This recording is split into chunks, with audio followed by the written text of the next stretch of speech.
Haven't you learned anything? Now to the latest guidelines from the Trump administration on race and its role in college admissions.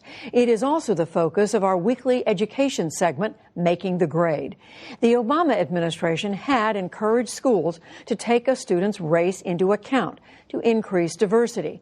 But under President Trump, the administration is now urging colleges and universities to adopt standards that are blind to the role of race. And it comes as Harvard University is facing a lawsuit over its admission practices for allegedly excluding some Asian American applicants in order to make room for students of other races. Nick Anderson covers higher education for The Washington Post, and Marcia Coyle covers the Supreme Court for the National Law Journal. And we welcome both of you to the program. Nick Anderson, I'm going to start with you. So the administration, Trump administration, is saying the Obama administration went too far. They are now rescinding 7 of what are so-called policy guidances that were enacted previously. What does that mean? Well, what it means is that the federal government's pronouncements on the Supreme Court's pronouncements have now changed. So you have to go back to the Supreme Court here. Over a series of rulings over many years, the Supreme Court has grappled with race in admissions and race in schools. And then after they issue a ruling from time to time, the federal government will sift through that and try to advise school systems and colleges on what it means for them. So the Obama administration did that over a period of years from 2011 to 2016, issued some statements, and today the Trump administration said basically, we're getting rid of those statements, they're not operable anymore. And Nick Anderson, what does that mean for these schools? Well, now that's interesting. If you're a college and you see an incoming change of administration from Obama to Trump, you probably already knew that there was a change afoot in the way the federal government viewed these things. But we haven't had a Supreme Court ruling on this for a couple of years now. So the folks I've talked to in higher education today suggest that we're not going to see an immediate effect of colleges rushing to change their policies. But this action could give some colleges pause as they consider the issue. It could say to some colleges, hey, wait a minute, you might get challenged on this. Remember, I think you've alluded to this already, there's a court challenge to Harvard's admission policy in federal court right now in Boston. Right. So that's, I think, this action by the Trump administration adds a dimension to that debate on affirmative action that colleges are going to have to reckon with. And let's come back to, you raised several points I want to come back to, but Marcia, let's back up further still and look at what have the courts said, what has the Supreme Court said over time about taking race into consideration? Okay, the Supreme Court said in terms of affirmative action that there are 2 interests that justify the use of race.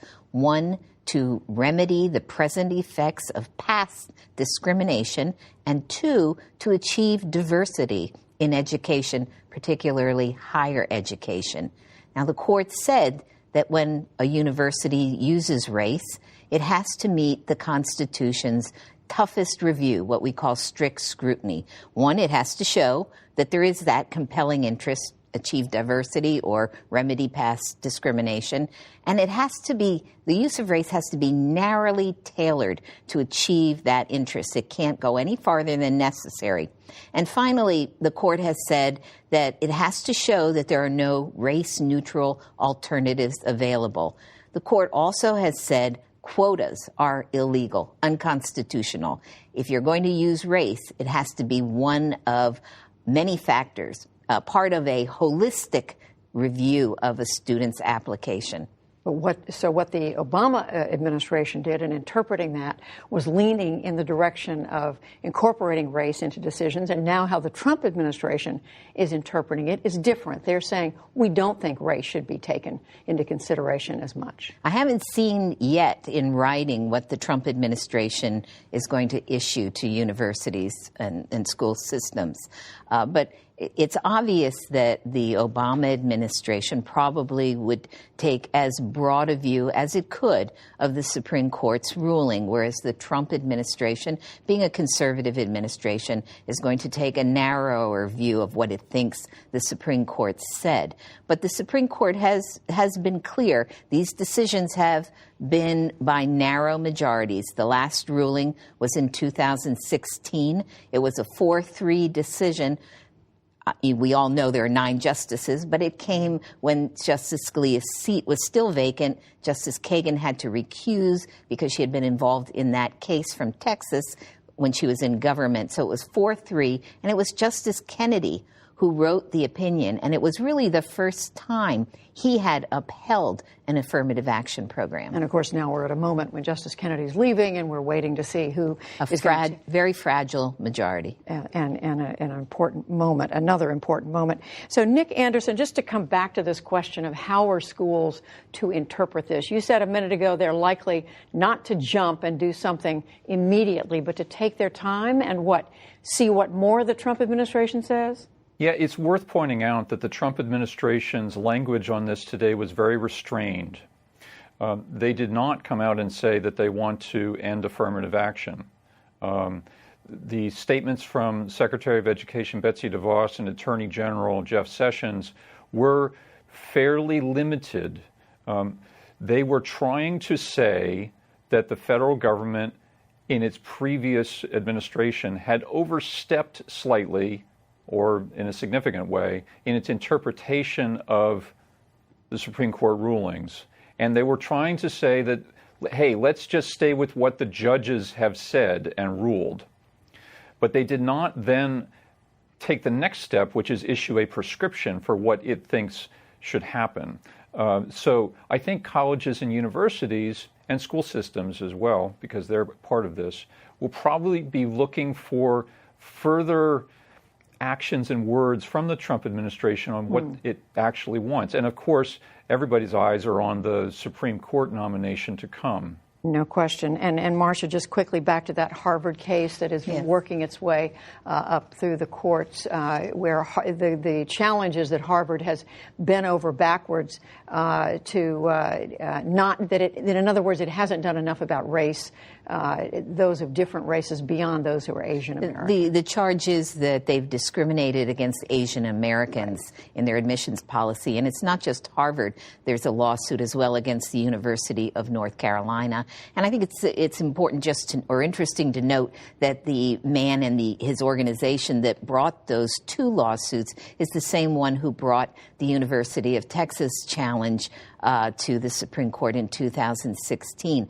Those 2 cases are at very early stages. They're in federal district court. There probably will be a trial. They've had months of discovery, and it'll take a while before they get to the U.S. Supreme Court. All of this But it's also worth pointing out, if I can jump in here, that the Harvard case is likely to draw significant publicity because it's Harvard. And also, just to note that Harvard strongly denies these allegations. Nick Anderson, Marcia Coyle, we thank you both. Pleasure, Thank you. I've seen what's around the corner. I've seen what's over the horizon. And I promise you, you niggas have nothing to celebrate. I know I won't get there with you. I'm going to Canada. Swing low, sweet chariot, coming for the carry. Betty Boniface a dit qu'elle a une âme noire. She says that she has a black soul. How is that not racist? I'm sorry, but the only person who has a black soul is a black person! is black folks. Shut it down. And shut it down they did. Those were people protesting against Slave, a controversial new show that had been part of the Montreal International Jazz Festival. Slave features African-American slave songs, but most of the performers on stage, all but 2, were white, including the show's star and co-creator Betty Boniface and its renowned director Robert Lepage. Critics accused the show of cultural appropriation, and yesterday the festival canceled future performances and apologized to anyone who was, quote, hurt by it. In an interview with the Montreal Gazette, Ms. Bonifaci rejected the idea that it represented cultural appropriation. She said, "We don't talk about black and white in the show. We talk about human pain experienced together. All cultures and ethnicities suffer the same," unquote. Lucas Charlie Rose is one of the organizers of the protests. It's a victory for sure. Like, it came as a relief, really, because we've been working really hard this past week. Slave music is more than just music. And I think that a lot of people who take these songs and put shows together see it as music. But to us, it's liberation. Those are music that saved my ancestors. Without those types of songs, I wouldn't be here today. Well, indeed, this all raises the issue of music sung by enslaved people and its critical storytelling role, and how the meaning and the message behind the music has a long and complicated history. Joining us is George Eliot Clarke, a poet, playwright, and professor of English at the University of Toronto. George Eliot Clarke is also Canada's former parliamentary poet laureate, and his latest book of poetry, Canticles I, is a collection of dramatic monologues based on slavery and resistance and anti-imperialism. And George Eliot Clarke is in our Toronto studios. Hello. Hello, Michael. We just heard one of the organizers of the protest calling the cancellation of the show a victory. What do you think about the Jazz Fest's decision to cancel future representations? A drastic conclusion to an unfortunate lack of forethought on the part of the show's creators. But I also think that there's a very complicated and complex backstory to all of this that involves Quebecois nationalist intellectuals and their thinking, especially from the 1940s to 1970s, that the struggle of African Americans and the struggle of North Africans, Algerians especially, was a kind of preface to their own struggle to achieve greater sovereignty, greater respect vis-a-vis English Canada. There was actually quite an identification, as you say, between Quebec Francophones from that era and African Americans. And there's even a book that was written at the time that put it really baldly. Could you tell us about that? Yeah, well, the most famous or maybe infamous or notorious example of this attempted identification was Pierre Valliere and his work, Les Nègres Blancs d'Amérique du Nord, or to use the English translation title, which was the actual title used, so forgive me for using the N-word here, but this was the English title of the book, White Niggers of America. And what Valliere argues in the opening pages of that book is two things, which are really quite problematic. First of all, that Quebecois working class white citizens suffered as great an oppression as African American slaves vis-a-vis English Canada. And the other argument that he makes in that work is that there was no racism, there is no racism, anti-black racism in Quebec. And this was a view held and is still held by many white Quebecois, despite the fact that there's a long and deep history of racism in Quebec, as well as in the rest of Canada, to be quite sure and frank about that. That goes right back to the fact that New France, the origins of Quebec, contemporary Quebec, was a slave-holding society, where there are more slaves in Quebec, or New France, than there were in any other part of the country, or what's become Canada since. And so anti-black racism and anti-indigenous racism has a deep history in Quebec, but at the same time, as well as in the rest of Canada, but at the same time that's true, there was this pronounced effort on the part of sovereignists and nationalists, and intellectuals and artists to identify powerfully with the civil rights movement, with anti-colonial, anti-imperialist struggle in North Africa. The FLQ was modeled on the FLN in Algeria, for instance. And one of the most famous rallying cries for the Quebec sovereignist movement in 1968 was a poem by Michel Lalonde. I mean, this is an important one, too, because Quebecers, Francophones, were told at the time, and this is the name of that poem, to speak white. In other words, by English people who had the power then, they were told that speaking English was speaking, quote, white. Absolutely. And yeah, that's the title of the poem, Michel Lalonde. And historians disagree about whether or not anyone actually ever said speak white, but in order to tell Francophones that they should speak English. But certainly it became a truism. People felt that it was true, whether it was or not. I didn't realize there was some question about whether it actually happened. Well, there has been, but we have to say that it certainly does fit with the motif of Francophone versus Anglophone struggle being identified as a black versus white struggle during the Quiet Revolution. Can we come to these songs, and could you tell us about the significance of these songs sung during the decades and decades of slavery in the black consciousness? Well, you asked that question. I have to say that these songs are spontaneous, collective creations on the part of African Americans, deeply oppressed, of course, in that massive oppressive institution of slavery. And the songs do reflect the sorrow and grief of family separation, of the pain of the physical torture and starvation and so forth of the slavery centuries. But at the same time, these were also songs about eventual triumph, about victory, about overcoming, about transcendence, about finding relief in a spiritual identification with the God of Israel, with the struggle of Israelites, Hebrews versus Egyptian captivity and their Egyptian captors.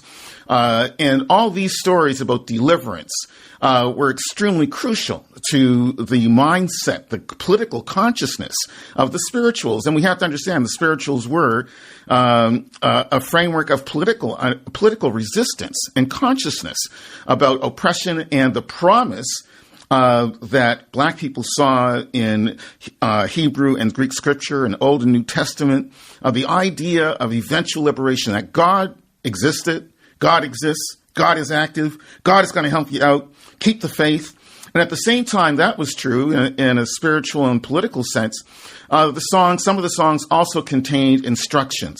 Steal away to Jesus. I'm not going to be a slave anymore. Before I'll be a slave, I'll go to my grave. Let my people go. All of these songs are understood by the people who heard them as being code for escaping, getting to the North Star, going north, making your way to Canaan, which, of course, for the slaves was Canada, Underground Railroad, and all of that. So these were songs of resistance, not just of suffering, but songs of resistance. And one other very important thing about the spirituals is that they haven't died. They're not finished. They're not over yet. The spirituals became transmogrified into freedom songs during the Civil Rights Movement. In Nova Scotia, where I'm from, Africadia, I'll say, Black Nova Scotia, African Nova Scotia, spirituals continue to be used, continue to be sung in my childhood, in my youth, in my early adulthood, to protest contemporary injustice. We would spontaneously sing spirituals, myself and other protesters, to protest contemporary white racism in Nova Scotia. So we saw this as being part of our active heritage, living heritage of opposition and resistance to racism and white supremacy. Maybe someone could turn down the sun. Turn the sun down. Turn the sun down. Turn the sun down. Turn the sun down.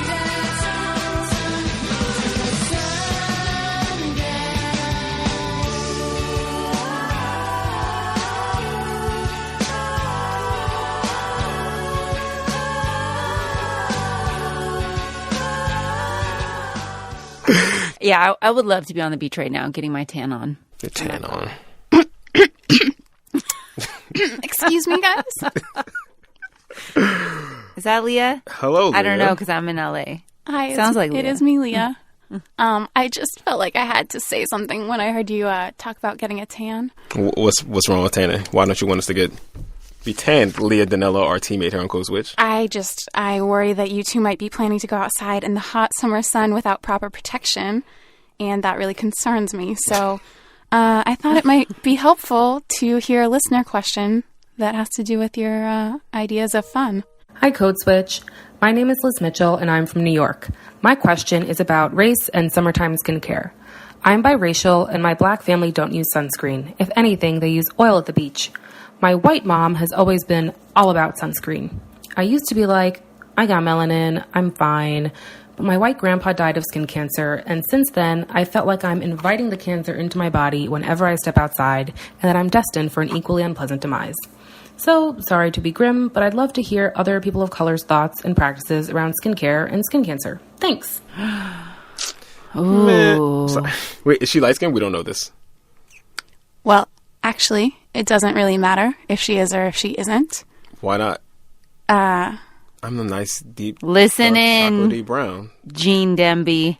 The truth is, skin cancer can affect people of all skin tones, and to explore that a little bit, I want to introduce you to a woman named Jackie Smith. She's a child of the sun like me. Yes. She's, child of the sun. And she also thought that she didn't need to wear sunscreen, and that was something that she heard ever since she was a little kid. Mm-hmm. On a trip to Disney World when she was in 8th grade. And one of my friends looked at me and she was like, "Oh my gosh, you have a sunburn." And I remember I said to her, I said, "I'm black, I don't sunburn." And she was like, "Well, look at your nose, it's red, it's shiny, and it's going to peel because it's a sunburn." Jackie is a relatively dark-skinned black woman. And she said she learned growing up in school that she was not at risk for skin cancer, but she's been diagnosed with melanoma twice. What? I remember the first time hearing when the doctor came back and they did a biopsy and they said it was melanoma. And the first thing I said was, "But I'm not a fair-skinned, middle-aged Caucasian woman," because that's what had been drilled into my head. So Jackie, she said the first time she was diagnosed, she was a senior in college. And she told me that right around the time all of her friends were starting their lives, getting jobs, going to move off into different places, she felt like all of her options were just suddenly shut off to her. Because of cancer. Mm-hmm. By the time my melanoma was actually diagnosed, it was already stage 3. So it had traveled from the skin level and was in the lymph nodes. And at stage 3, there's maybe a 60% chance of you living 5 years. And it decreases with the amount of lymph nodes that it travels through.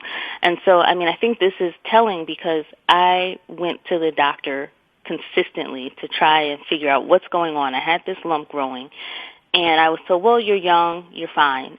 Of course, she was not fine. And what happened to Jackie actually points to a larger trend, which is that even though black people are a lot less likely to develop skin cancer than white people and other light-skinned people, they're much more likely to die from it.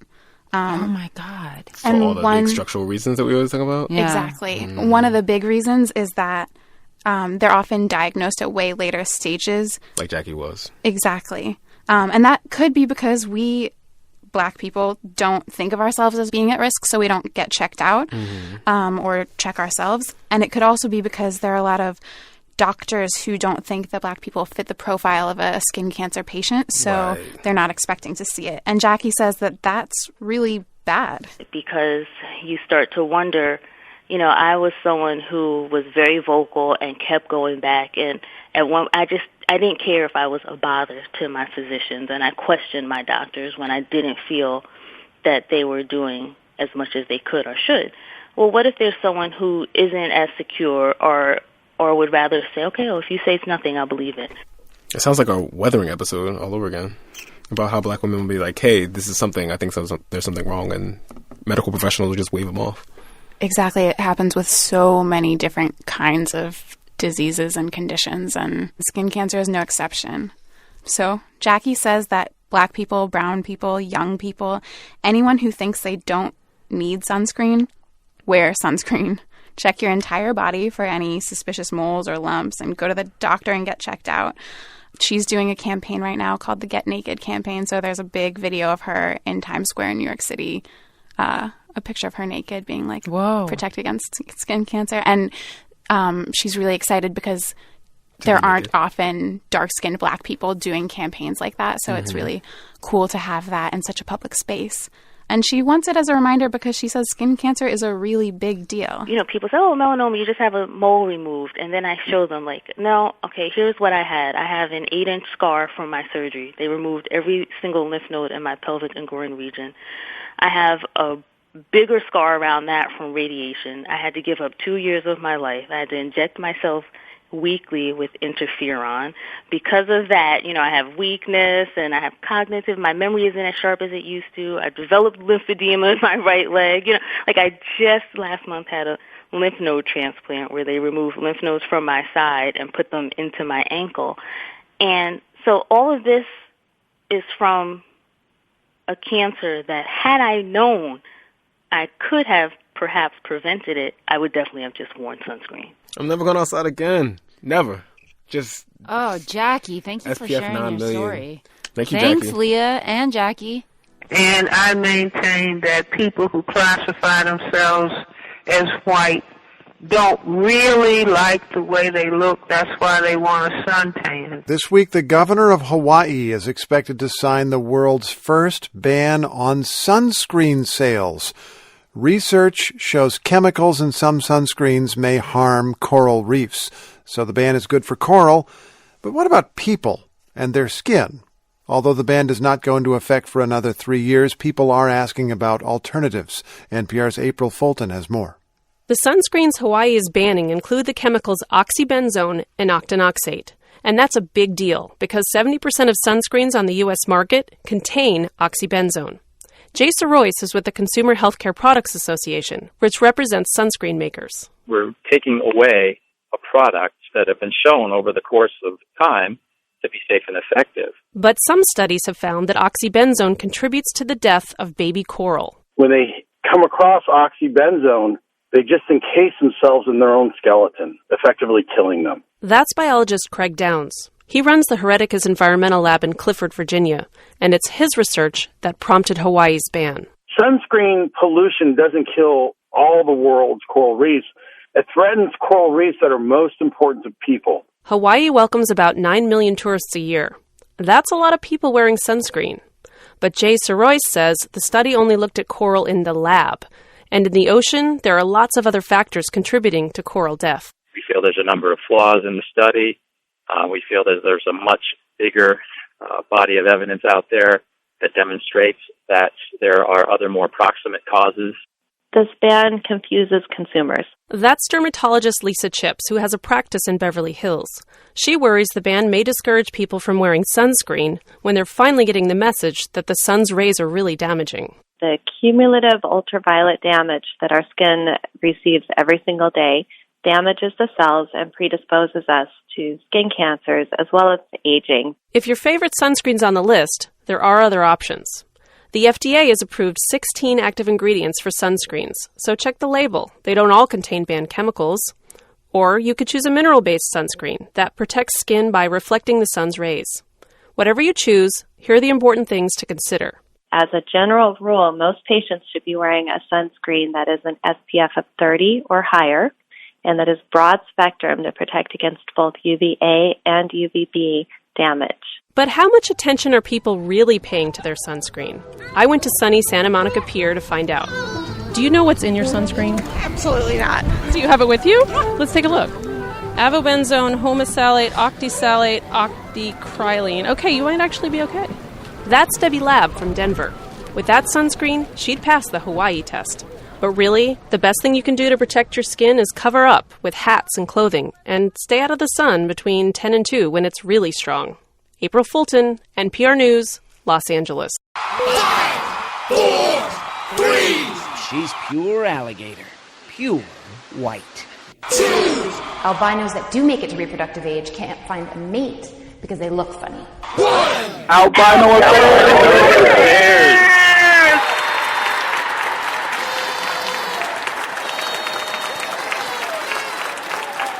There are only 2 northern white rhinos left in the world, both female. And so these massive animals are on the verge of extinction. Or so it seemed. Now researchers have made a hybrid embryo from northern white rhino sperm and an egg from the closely related southern white rhino. It raises the possibility of one day reviving the subspecies. Our science correspondent is Victoria Gill. We describe the northern white rhino, which is this subspecies of the white rhino, as functionally extinct. The last male on the whole planet died this year. So there are known to be only 2 females remaining. Now, they haven't actually taken eggs from those females because it is such a delicate and risky process. So just if you'll bear with me while I go into a little bit of rhino anatomy, essentially you're dealing with a 2-ton egg donor, and where they have to extract the eggs, they sort of go in through the back end of the rhino, and the ovaries are 2 meters from where they can kind of gain access to this animal, if you like. Also, the ovaries are very, very close to a huge artery that if they even nicked, that animal could bleed to death. And you just can't perform emergency surgery on a female rhino. So they've had to perfect this procedure of ultrasound-guided egg extraction, just an incredibly delicate process in a 2-ton animal. So they've done that in the southern white rhino, a very closely related subspecies. But the big breakthrough is that they've managed to fertilize those eggs to produce blastocysts, they call them, basically an embryo at a stage of development that could be implanted to go on to produce a baby, using sperm from deceased northern white rhinos. And so the idea is then potentially to produce not another northern white rhino exactly, but something pretty close to it. They already have this hybrid between the southern white rhino and the northern white rhino in embryonic form. But actually, no, their plan is to go ahead and go out to Africa, go out to Kenya, and actually extract eggs using this perfected technique. Are there ethical issues at stake here as well, or is it something that everyone would just be happy to see go ahead? Well, it's a good question. I mean, I think one of the big moral questions hanging over this is just we shouldn't be relying on, in terms of conservation, we shouldn't be relying on such high-tech procedures for things to get this bad with a subspecies or with a species, for them to be rescued, essentially, by this just incredibly high-tech process. But I think everybody is in agreement that it would be a good thing not to let the last of this subspecies die out. One of the things I did ask Professor Hildebrandt about is whether so many resources, so many years, so much money going into this operation to save one subspecies, how can you justify that? And what he said was, well, actually, this is such a huge animal. It has such a big impact on the ecosystem in which it lives that actually letting it disappear is severely damaging to that ecosystem. So while it still exists, he feels that there's a sort of moral obligation, if you like, to bring it back. That's the BBC Science correspondent, Victoria Gill.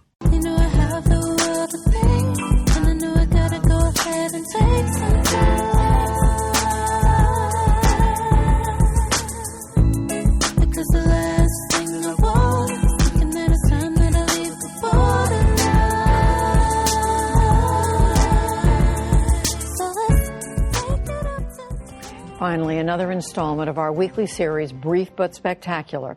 Morgan Dixon and Vanessa Garrison are the founders of the nonprofit GirlTrek.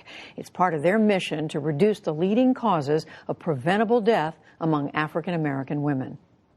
Black women are dying faster and at higher rates than any other group in America from obesity-related diseases. We carry the trauma in our bones from systemic racism. We carry the trauma in our bones from serving other people before we serve ourselves, and that has to stop now. So GirlTrek asks women to reclaim 30 minutes a day to their own personal self-care and to be a freedom fighter for themselves and their communities. That.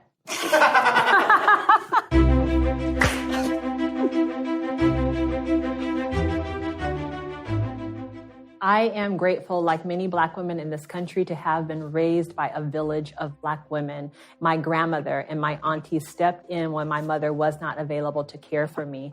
And in that stepping in, they sacrificed so much. And I lost my grandmother at 66 years old to a heart attack. I've lost 2 aunts before the age of 60.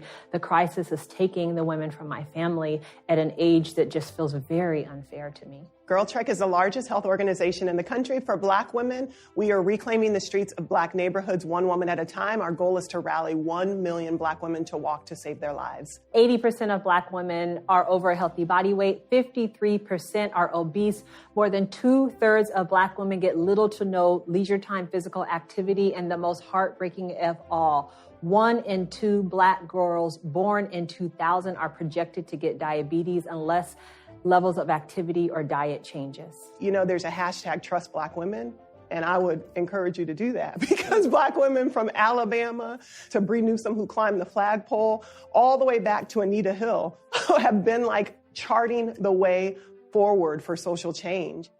For the record, Black women love the way they look, and Black women are extraordinarily beautiful, and we come in all shapes and sizes, but Black women are oftentimes hiding from a lot of the things that they have experienced, and our bodies have experienced a lot of trauma, and we do not have a lot of extra time in our lives to exercise. It's not a woman's individual decision to wake up every day and say, I don't want to exercise. It's actually, I'm working 2 jobs, I'm putting food on the table, I'm taking care of my children, I'm being a loving mother, I want to give love to my spouse. And then in all of that, where do I then find the time to prioritize myself? So GirlTrek, for those women, is instructional. Every single day, we give women first the permission, second the language, and the third the practical instructions. How do you carve out time for yourself every day? How do you communicate to your friends and your family that you should be a priority? What do you do when you have the 30 minutes for yourself? How do you knit all of those things together so that it benefits you, your family, and your community? My name is Vanessa Garrison. And I'm Morgan Dixon. And this is our brief but spectacular take on mobilizing Black women to save their own lives. Remember that, GirlTrek. And that's it. Serena Williams, Wimbledon champion for a 6th time. All the big trophies and the big titles in her hands at once. Wimbledon is in full swing. 7-time champ Serena Williams is looking to make it 8. Many agree she's probably the best women's player on the tour, arguably the best women's player ever. Now, according to Deadspin, she's also one of the most drug-tested. Laura Wagner writes that Serena Williams has been tested for performance-enhancing drugs 5 times this year by the U.S. Anti-Doping Agency. That is more than twice as often as other top American women players. The question is, why? And for that, we turn to Laura Wagner, who joins us via Skype. Hey there. Hi, how are you? I'm well, thanks. So before we get into the why, let me start with the how. Describe how the testing process typically works. Sure. So with USADA testing, some athletes are required to give whereabouts information. So for 1 hour every day of the year, they're required to say a time and a place where they will be available for testing. And the U.S. Anti-Doping Agency, if they come during that availability window, the athlete must be present to give a test. Otherwise, it counts as a missed test. But USADA is also able to come outside that availability window and test whenever they want, for whatever reason they want. Okay, so describe then what is going on with Serena Williams and any insight we have into why she seems to be getting tested more often than anybody else playing. Well, that's the question that I put to USADA. They said that they only test in accordance with international standards. They would never conduct testing in an unfair way. But when I asked them, is the testing for Serena Williams because they suspect her of doping, a spokesman said, absolutely not. So there isn't a lot of clarity on why she's being tested more than the other players. What does Serena Williams say? She was asked about this at Wimbledon, and she said that she knows that she's getting tested all the time. She wants to cooperate with the testing. She says that she wants everybody to be tested fairly, be tested at the same frequency. Her team, in a statement to me, said that the testing was invasive and targeted. She did not use those words in her Wimbledon press conference. For comparison's sake, Roger Federer, the number 1 seed on the men's side, he said in a press conference before Wimbledon that he's been tested 7 times already this year. And I'll note that, like Serena Williams, he's in his 30s.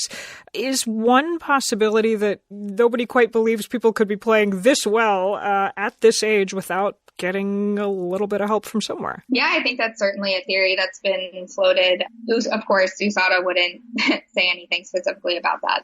Based on your reporting, Laura, what do you think is going on here? I think it's hard to say, but if I could just zoom out a little bit, I would say that this discrepancy in testing and even the idea that USADA has this wide latitude to test, it epitomizes the problem with anti-doping in sports more generally. So, it's based on this premise that there's some substances athletes are allowed to put in their bodies and some substances that are not, and that line is always changing and sort of arbitrary, and also maybe unfair based on the number of times Serena has been tested with other athletes. So, if there's a reason that USADA is testing Serena Williams more frequently, if there is some sort of suspicion of wrongdoing out there, they are not saying that we don't know the answer. So what we're left with is this idea that there is something fundamentally flawed with the anti-doping efforts in tennis and probably all the sports. Laura Wagner, reporter for Deadspin, thanks very much. Yeah, thanks for having me. This is Lucy's house, and I'm going to show you what happens to families when one of the members becomes a basehead. Now, basing is crazy. I mean, it makes you go crazy and make you do silly things. Look at the family. The family is crazy. Look at the kids. Look at Lucy over here. Lucy is going through problems because her husband is a basehead. Law enforcement officials are trying a new response to massive numbers of deaths from opioids. What some police are now doing is treating overdose sites as crime scenes, sometimes charging friends and loved ones with murder. Here's Bobby Allen of member station WHYY. Alexis Santa Barbara is a 39-year-old mother of three who lives in a working-class suburb of Philadelphia. Santa Barbara had been prescribed Percocet to treat back pain, but when the drug became unavailable, she turned to heroin. Across the street from her, her neighbor was also struggling with opioid addiction. One evening in late March, that neighbor gave Santa Barbara $10 and asked if she'd find him some heroin. He just asked her to grab it, so she did. Emily Mano is Santa Barbara's 18-year-old daughter. She doesn't always do stuff like that. It was just a favor. She'd never mean to harm someone. Never. To prosecutors, it wasn't just a favor. It was a crime.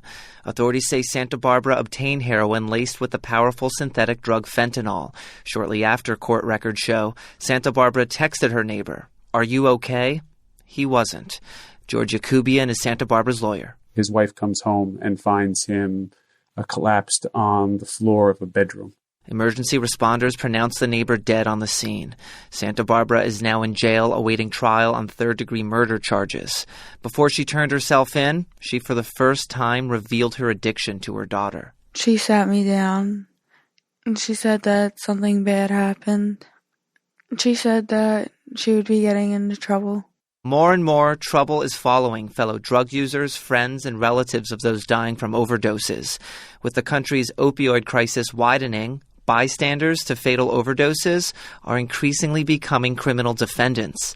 In Pennsylvania, the number of people charged with murder from an accidental overdose went from 15 in 2013 to 205 last year. In roughly the same period, such cases tripled nationwide. That's according to the Oakland-based nonprofit Drug Policy Alliance. The group released a study finding that laws passed during the crack epidemic in the 1980s to combat dealers are being used again. But the Alliance's Lindsay LaSalle says now prosecutors are stretching the definition of dealer to include almost anyone tied to drug use. You are often charging someone who themselves was using or sharing with the person that died. And with a different twist of fate, it could have been that person that died and the other person being charged. There's no evidence, LaSalle says, that the fear of prison stops an addict from using. And she says if a supplier is arrested, another one quickly pops up. Part of this is about prosecutors wanting to feel responsive to the gravity of the moment. In the Cincinnati area, which is seeing a surge in opioid deaths, Police Commander Tom Fallon leads a team of 12 investigators on call 24/7. He says drug death prosecutions show families of victims that their life mattered.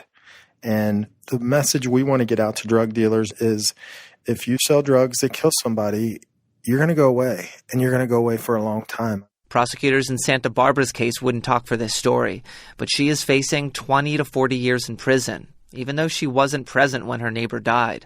Again, her daughter Emily. She had a clean record, and now it's like she's the worst thing that ever happened. To win in court, prosecutors don't have to show that Santa Barbara intended to kill her neighbor, only that the drugs she gave him were lethal. Bobby Allen, NPR News.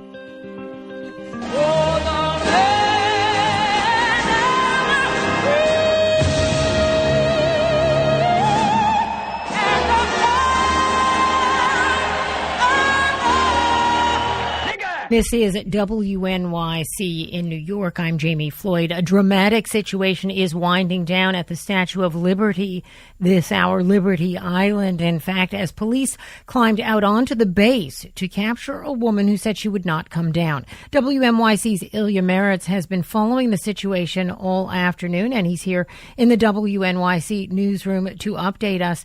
Eliot, how did this unfold? It was mid-afternoon when reports came in that a woman had climbed the statue and refused to come down. She'd actually reached the base, the place where the copper statue meets the stone base. It's about 150 feet up in the air. The NYPD and National Parks Police were called in. It is a national park site. And the decision was made to evacuate the island of its large number of Independence Day tourists. So that took hours to get them all off. The NYPD Emergency Services Unit moved in. They were swarming sort of beneath the statue. And just in the past hour, 2 officers tethered to a rope system moved in on the protester. She did not resist, and minutes ago we watched footage of her climbing down a ladder to a balcony where police then took her into custody. Yeah, a bit harrowing, and we don't know the identity of the woman yet. What do we know, if anything, about her motivations? Well, she held up a T-shirt that said on one side, "Rise and Resist." That's the name of an anti-Trump pro-civil liberties group. On the other side, it said, "Trump care makes us sick." From TV reports, we've learned that police sources are saying said that she wouldn't come down until the children are released. That's presumably a reference to the children being apprehended and held at the southern U.S. border. And I should add, Rise and Resist, that civil liberties group, they held a protest at the statue earlier this afternoon against the Trump administration's immigration policies. They want to abolish ICE, and 7 people were arrested there. But they say they have nothing to do with this woman and the actions she took. And we should point out, of course, that the statue is associated with immigration. There is that famous poem at the base of the statue that was written to raise money for the building of the statue. "Give me your tired, your poor, your huddled masses." Emma Lazarus. And thanks to you, Eliot Meritz, for your reporting. Sure thing. Tacky, trashy, terroristic. That is the interaction with black people and white people every day, wherever they happen to be. It's going to be one of those categories, a combination of all 3, before the day is over. But it doesn't get any better than tacky. I call it the 3 T's. Tacky, trashy, terroristic. That's it. Anywhere on the planet you are. A number of recent incidents in this country have highlighted how racial tension or bias, even what social scientists call unconscious bias, can escalate. This spring and summer, those concerns have taken on new urgency and risen to national attention as otherwise routine events have turned into confrontations among citizens and sometimes with the police. Yamiche Alcindor explores this issue further now. It's part of our Race Matters reporting. Several of the latest confrontations have involved white citizens calling police on African Americans engaged in typical everyday activities, including a 12-year-old mowing lawns near Cleveland, Ohio, 2 men barbecuing at a public park in Oakland, California, or this 8-year-old girl selling bottled water without a permit outside the San Francisco Giants ballpark. The woman who called police here being captured on cell phone video posted by the girl's mother. Girl, you can hide all you want. The whole world gonna see you, boo. Yeah, and illegally selling water without a permit? Yeah. On my property. It's not your property. The woman who made the call later apologized and denied her actions were racially motivated. Most of the incidents took place outside and in public and were caught on video that often went viral.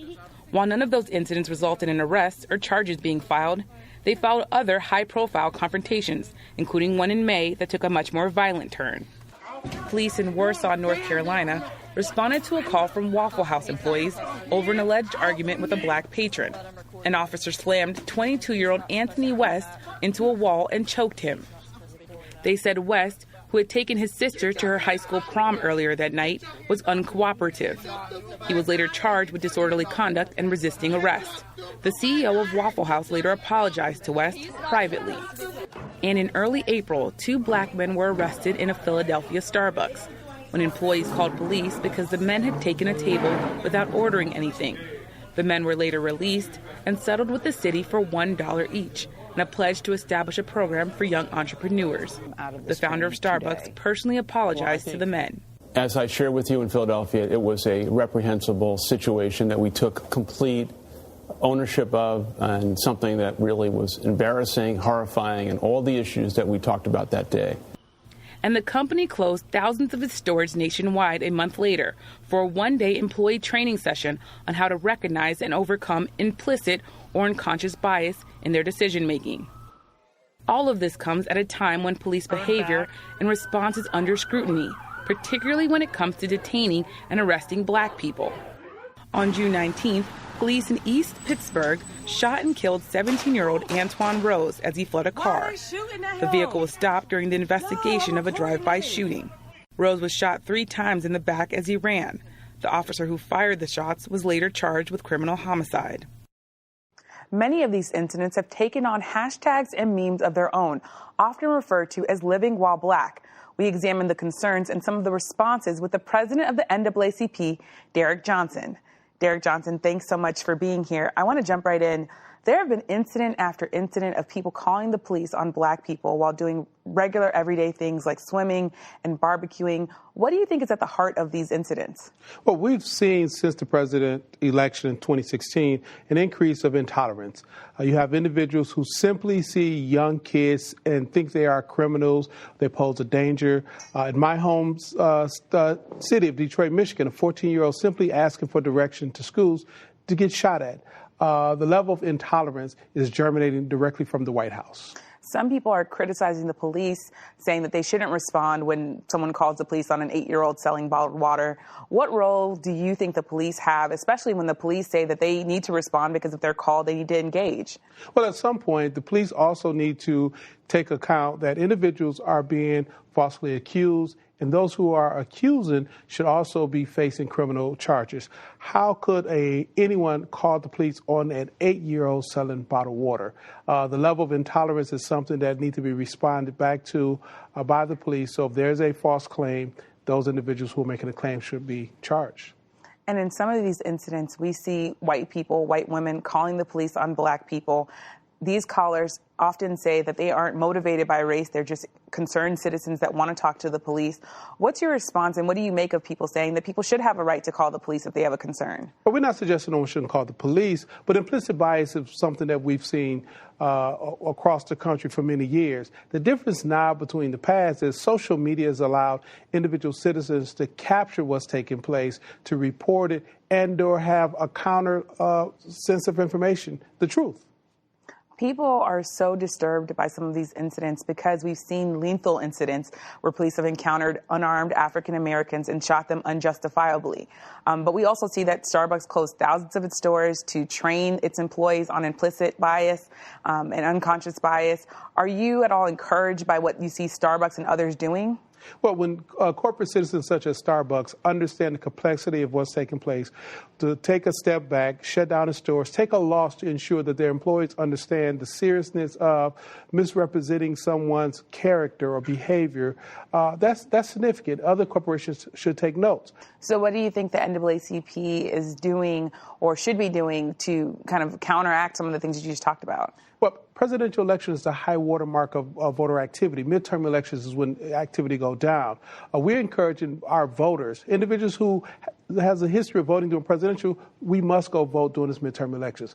Elections have consequences, and we're living through those consequences. But America had issues, race issues in particular, long before President Trump was elected to office. You referenced President Trump several times, but what do you make of the idea that this has been a long history, going back generations of people looking at African Americans and saying, hey, that's a criminal, I need to call the police, over criminalizing African Americans? Well, yes, it has been going on a long time, but to normalize what's taking place, and that's what's happening now. There was a time that it would have been unheard of in the last 15 years to have a Charlottesville type rally.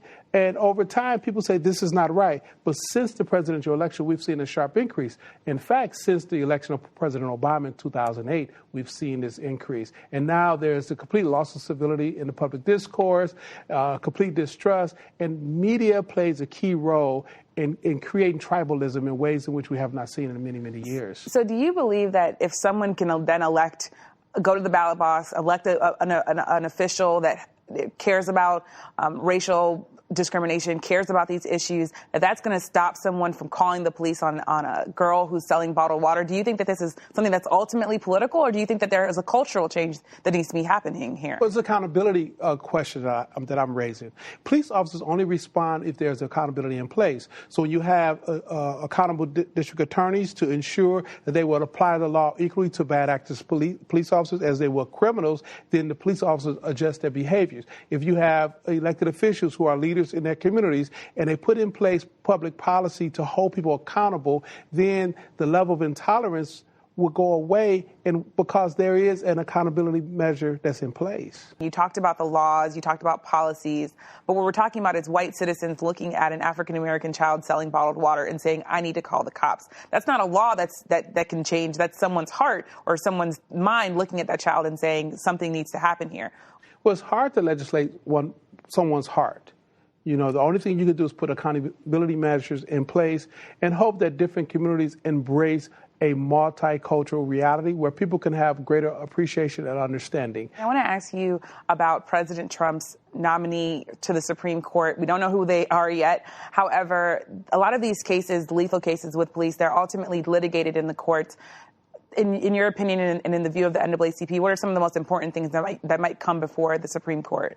So, for us, we're saying that the new standard that the majority leader established with the appointment of the last Supreme Court nominee should be the standard now. There should be anyone seated until after the new Senate is seated.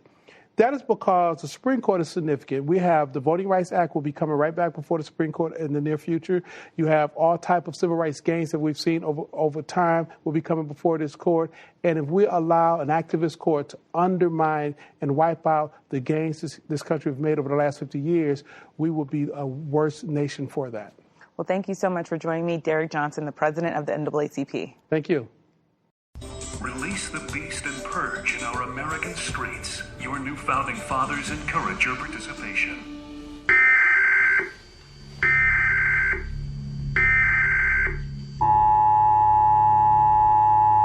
This is not a test. This is your emergency broadcast system announcing the commencement of the annual purge sanctioned by the U.S. government. Weapons of Class 4 and lower have been authorized for use during the purge. All other weapons are restricted. Government officials of ranking 10 have been granted immunity from the purge and shall not be harmed. Commencing at the siren, any and all crime, including murder, will be legal for 12 continuous hours. Police, fire, and emergency medical services will be unavailable until tomorrow morning at 7 a.m. when the purge concludes. Blessed be our new founding fathers and America, a nation reborn. May God be with you all.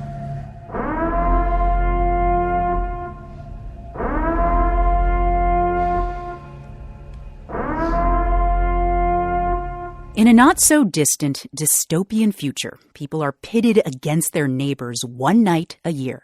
And on that night, all crime, including murder, is legal. That is the premise of an incredibly successful horror movie franchise. The fourth installment of the Purge series opened today. And NPR's Neda Ulabi wondered, what about these stories of society run amok keeps audiences coming back? Here's what she found out. The Purge films have on average made almost 2,000% at the worldwide box office. The newest one explains how the Purge came to be. Is the Purge a political device? It is a psychological one. If we want to save our country, we must release all our anger in one night. The idea is that if people blow off steam, crime rates go down. It's a cool idea. That's Grady Hendrix. He's an expert on horror literature and film. And, movies don't have a lot of cool ideas. So when you find one, you may as well make as many sequels as you can. Hendrix says the Purge films work in the tradition of those urban menace movies so big in the 1970s. Death Wish, Taxi Driver. Someday a real rain will come and wash all this scum off the streets. This idea that our cities are just these, horrible death traps, and the second you let your guard down, you'll get murdered by weirdos. Somebody please open the door. At a moment when gentrification has changed the conversation about crime on city streets, the power of the purge also derives from an older horror trope, the idea of blood sacrifice.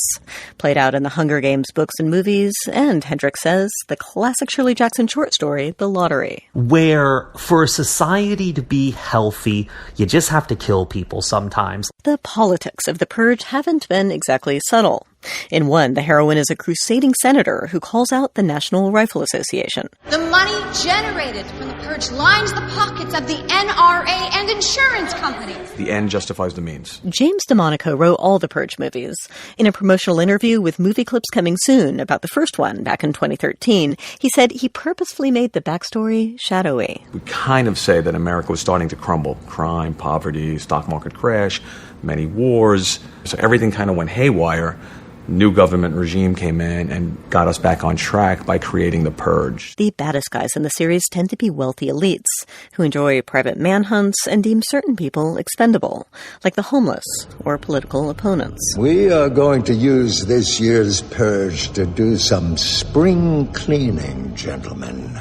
Survival is the most important thing. Writer Grady Hendricks says that basic message resonates when so many people struggle just to make ends meet. And I think one of the things that's interesting with the Purge movies is at a time when the idea of a safe space is so ridiculed. I mean, really, to talk about safe spaces, you're almost using a word that's become a pejorative. However, the Purge movies do traffic in the horror of saying there are no safe spaces. They have chainsaws and they're coming inside. Your house isn't safe. Your store isn't safe. Your family isn't safe. Here they come. There is nowhere you can go to get away from or be protected from someone who wants to get at you. Americans are feeling more divided than ever, according to numerous polls. Hendricks says a story about losing common humanity feels relevant. How the hell did it get to this? Regardless of politics, the Purge movies share a sense of a decay of the American dream. Horror movies are often a catharsis. The Purge films live up to their name. Netta Ulubi, NPR News. I watched a white riot in Portland, Oregon on television the other night.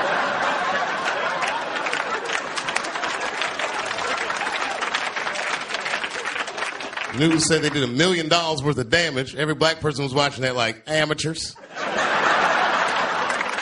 Recognizing a stranger in our neighborhood, and I just feel awful. Jasmine Piazzisi says what she meant as an act of neighborhood watchfulness has spiraled into a misunderstanding. I was just recognizing a stranger in our neighborhood, and I called the non-emergency line because that's what I thought you did. That someone was State Rep Jannelle Bynum. She was going door to door talking with her Happy Valley constituents, then jotting down their concerns on her cell phone. Seemed like a little longer at the houses with nobody home. Piazzisi thought Bynum had other intentions, so she called the sheriff's office. Police and fire dispatch. Hi, so I just wanted to kind of inform you guys that we have this lady that's been walking up from Mather, and for no apparent reason is walking from house to house, and she's not in any business or have any badge or anything. Only when the dispatcher asks Piazzisi for a description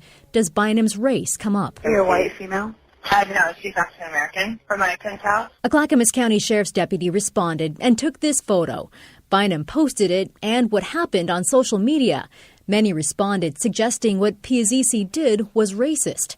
Here's what Bynum said. I hope that I can be a voice for people who look different from the mainstream. But, I mean, honestly, I live in this neighborhood. I feel like I should be able to walk anywhere I want without being second-guessed. Piazzisi says race was never a factor in why she called police, and she's still trying to make things right with Bynum. I did speak with her and apologize, like I said, on the day that it happened, but I'd like to sit down and talk with her more and get her perspective as well. Piazzisi says she hopes to learn from her mistake, and along with everything else, she's glad she knows who her state rep is now. She just wishes it didn't have to happen this way. Laurel. Really appreciate her coming forward and giving her explanation. Thank you, Catherine. But it doesn't get any better than tacky. A man called the police on a woman who was using her neighborhood pool. The man was white, the woman was black. This is a story that we've heard before. Let's take a look at this video of ID Adam. Show their ID. I need you to tell me, because I live in this neighborhood. You tell me. He has a camera. He has a camera on right now. Good. So. Is there an ordinance that we have to show ID to use the There's pool? the exactly. Right, where does it say that I have to show an ID to use my pool, my own pool? It doesn't say she has to show an ID anywhere. Does it say that? Officer Lizuski and McCann, what do you recommend in terms of proceeding? And nobody else was asked their ID. I am the only black. I feel this is racial profiling. I'm the only black person here with my son in the pool. Oh my gosh, that is the voice of Jasmine Edwards that you're hearing in the video, being far more patient than I feel right now. So here's what goes on. The video is about 4 minutes long. Eventually, the man asks if maybe she has a key card and that she could demonstrate that the key card would work for her to get into the pool. Because the way that this pool works, there's a little thing that the card reads, and then you open a gate. It's fully gated around, and then you get in. And she hands it over to the officer, proves that the key card absolutely works. And throughout all of this, by the way, ID Adam is like, yeah, if she could just show me that the key card works. Like, he does not back down. It's 4 minutes of him really wanting to see that she has the sufficient ID and checking her address and all this stuff. Even though the law enforcement officers, I think we'll get into this, do a really decent job of trying to de-escalate this as much as possible, because even they realize, why the hell are we here? She also says, I'm sorry, this guy's wasting your time. Okay, I need to calm myself down. So, by Thursday evening, the video that you guys just saw had racked up nearly 4 million views on Facebook and had been shared more than 80 times. The man that you see in that video has been identified as Adam Bloom, and Adam Bloom has since been, he lost his job, and he is also no longer part of that neighborhood leadership roles. So here is what we are hearing from the neighborhood pool community, the Glen Ridge Homeowners Association. They say, we sincerely regret that an incident occurred yesterday at our community pool that left neighbors feeling racially profiled, the letter states. In confronting and calling the police on one of our neighbors, the pool chair escalated a situation in a way that does not reflect the inclusive values Glen Ridge seeks to uphold as a community. Now, the company that Adam Bloom works for, Sonico Products, also issued a statement saying, in part, we are aware of a terrible incident involving the actions of one of our employees outside of the workplace. The well-documented incident, which involves activities at a neighborhood pool over the 4th of July, does not reflect the core values of our company, and the employee involved is no longer employed by the company in any respect. I'm having a hard time collecting my thoughts because, as I'm sure we'll get into, this is a number of a lot of incidences very similar to this of white people calling the police. Just you guys chime in, because white people calling the police on black people living their lives is nothing new, but it's dangerous. We've seen it happen before, where someone had the police called on them for asking for a spoon at the Waffle House and being tackled and hurt. These situations often escalate way further than they should. I'm glad the police responded the way they did this time, but it is a dangerous weapon, and people keep using it. We were just talking about all the hashtags we've seen. You know, we have ID Adam, Barbecue Becky, Permit Patty. It's kind of trying to enforce this idea that you need to prove you belong, and if you can't, you don't. Because you're black? Right. So, as a black man, I find it very hard to reconcile that people still don't think that racial profiling is a thing. Because if you read tweets and go online, you have these people that are like, that's not racial profiling. But yeah, that Adam guy, straight up bitch. And that is racial profiling. I want to give a hats off to Jasmine for knowing how to handle the situation. Yes. For staying calm, for making sure it was documented visually, and for knowing her rights, because there was a time I was racially profiled, and I got caught so off guard that I didn't know how to proceed without coming across as an angry black guy, or being seen as a threat, or being seen as putting the officer or whoever is racial profiling me in danger, because like you said, Kim, it could definitely escalate. And then to also lean on that, you have some cops who will show up and just add fuel to the fire. Yeah. I think a young man was just tased today or over the weekend in St. Louis or in the Midwest, and he was just sitting on the sidewalk. He told him to sit, and he sat. Yeah, Right. I know what you're talking about. So it's yes, people, racial profiling is a thing, unfortunately, and it's happening more and more obviously with these hashtags that keep just showing up week after week after week. So with these hashtags, what you see also is in some of the discussion, people are saying that there should be a fine for doing this. Like, it shouldn't just be like the police leave and like, all right, well, we de-escalate a situation. She points out, and I really encourage you to watch Jasmine's full video because it sheds a light on what is happening. She says, you're wasting taxpayer money for the police to come here and deal with you racially profiling me and my young son trying to have a day at the pool. How dare you? Right. Yeah. The privilege that this man has to call. And also another thing that he says in the video, and I want to get a reaction from you guys. He says, she said, how often do you like call the pool to get other people's IDs? And he says, oh, I do this like once or twice a week or something like that. Well, he's no longer the pool master because he got fired from being the pool master because that was his job. But what ID did he have, and how did he prove he was eligible to use that pool? That's something that he probably will never have to prove to anybody. Yeah. It's like what I say all the time. It's like the ghost in Scooby-Doo. Nobody ever believed Scooby at the beginning. Keep saying, there's a ghost, there's a ghost. Black people, brown people, there's a ghost, there's a ghost. Context of White Supremacy. Gus T Renegade in for another broadcast, hopefully to share constructive information on the system of white supremacy. Today's date, Saturday, July 7th, 2018. So I have been told. I normally do the metaphor thing closer to when I'm about to open up the phone lines, but I'm going to start with the metaphors right now. This broadcast exclusively, there's no other program on the context of white supremacy where I say anything about, please, let's not use metaphors. It's only on the compensatory call-in where I request that we not use metaphors because words are very important. Did you all count how many times the word fair was said during the news clips this evening? Words are very important. It is not the context of white privilege. It is the context of white supremacy. Now, with those metaphors specifically, I hate the Young Turks. Played their content for years. Everybody could write an extensive thesis on the refined racism, white supremacy that is week or daily distributed via the Young Turks.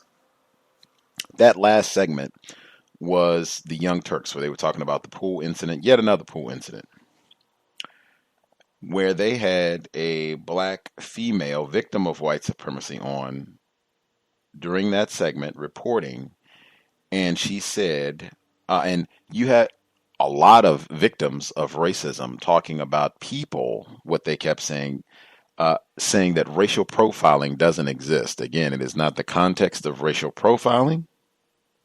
It is the context of white supremacy. Words are very important. But you had a lot of victims appealing to whites, believe us, understand that racism exists. That right there, confusion. Whites love promoting that notion, this notion that there needs to be some sort of appeal to whites to recognize that there is a problem or admit that there is a problem. But with the metaphor, they go to the female victim of racism. And she says, yes, no one believes black people and brown people when they're talking about racial profiling. It's like in Scooby-Doo, simile specifically, when nobody believes Scooby talking about a ghost. I consistently, on workplace racism, I say, when we're talking about white supremacy, racism on the job, you're not saying, well, this person is picking on me. I feel like I'm being picked on because you're not a child. We're not in the first grade. And racism, white supremacy certainly is not a child's game. It is terrorism, the greatest form of terrorism in the known universe. If that's what we're talking about, and I mean, we're talking about situations where enforcement officers are being called out. Somebody could die. I thought that's what they were saying in the report, talking about all these different situations. It depends on how far you want to go back. Remember Skip Lewis Gates? Cowbell. how far you want to go back in the system of white supremacy of them, alerting for slave catchers, as Mr. Reed calls them, to go out and terrorize black people. That's been going on, centuries. But to compare that to a child's cartoon, and much less, it's not just a child's cartoon, but it's a child's cartoon, and it's black people reporting that racism, white supremacy exists and not being believed, being compared to a cartoon dog reporting that there is a ghost. In my view, nothing about that comparison is accurate. That is not the type of comparison. If we're talking about a serious problem, when you hear President Trump come out and he's talking about an issue that's serious, if it's South Korea, if it's Russia, he is not coming out and comparing this to a cartoon, generally speaking. You do not hear whites do that when they're having a conversation about something that is serious. This is not time to bring up, whatever your favorites were when you were, a toddler. Just that presentation alone. And I mean, they have editors. I'm sure that she didn't just come in and say, oh yeah, I think I'm going to reference Scooby-Doo when we talk about it. They have editors. They have multiple takes on the Young Turks. They have whites who I am sure are behind the cameras orchestrating everything. That's why I have no problem pointing this out, because she's not most to blame, the victim of racism, white supremacy. She's still VGQ. But whites are most to blame, and I say it consistently when I talk about metaphors. Whites do this deliberately.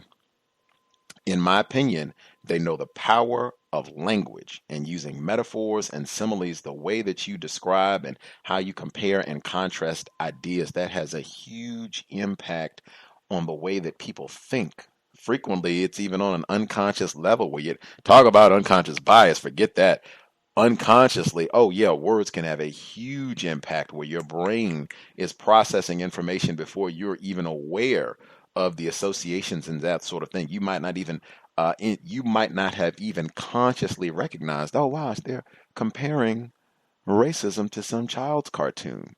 Might not have even made that association, but frequently your mind does make those connections, and it does serve that same purpose of infantilizing black people and really minimizing accurate reports about the system of white supremacy, racism. It's flagrant. It's flagrant. It's something I talk about on a regular basis. Is why I really try to stress no metaphors. It's just about being mindful about what we say and how we connect, how we relate concepts when we are conversing. No metaphors for this broadcast. I will prompt about that. Thank you kindly. As I already stated, this is our weekly compensatory call-in. Dial in if you have thoughts, questions, suggestions. The number is 641-715-3640.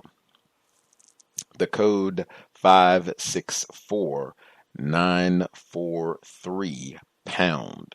Press star 61 if you would like to participate. Few things before we get to the callers. First and foremost, we are listener-supported, counter-racist radio. Invest if you think the program is constructive. Racism-notes.blogspot.com. Racism-notes.blogspot.com. When you hit my blog, you'll see my PayPal button in the top right corner.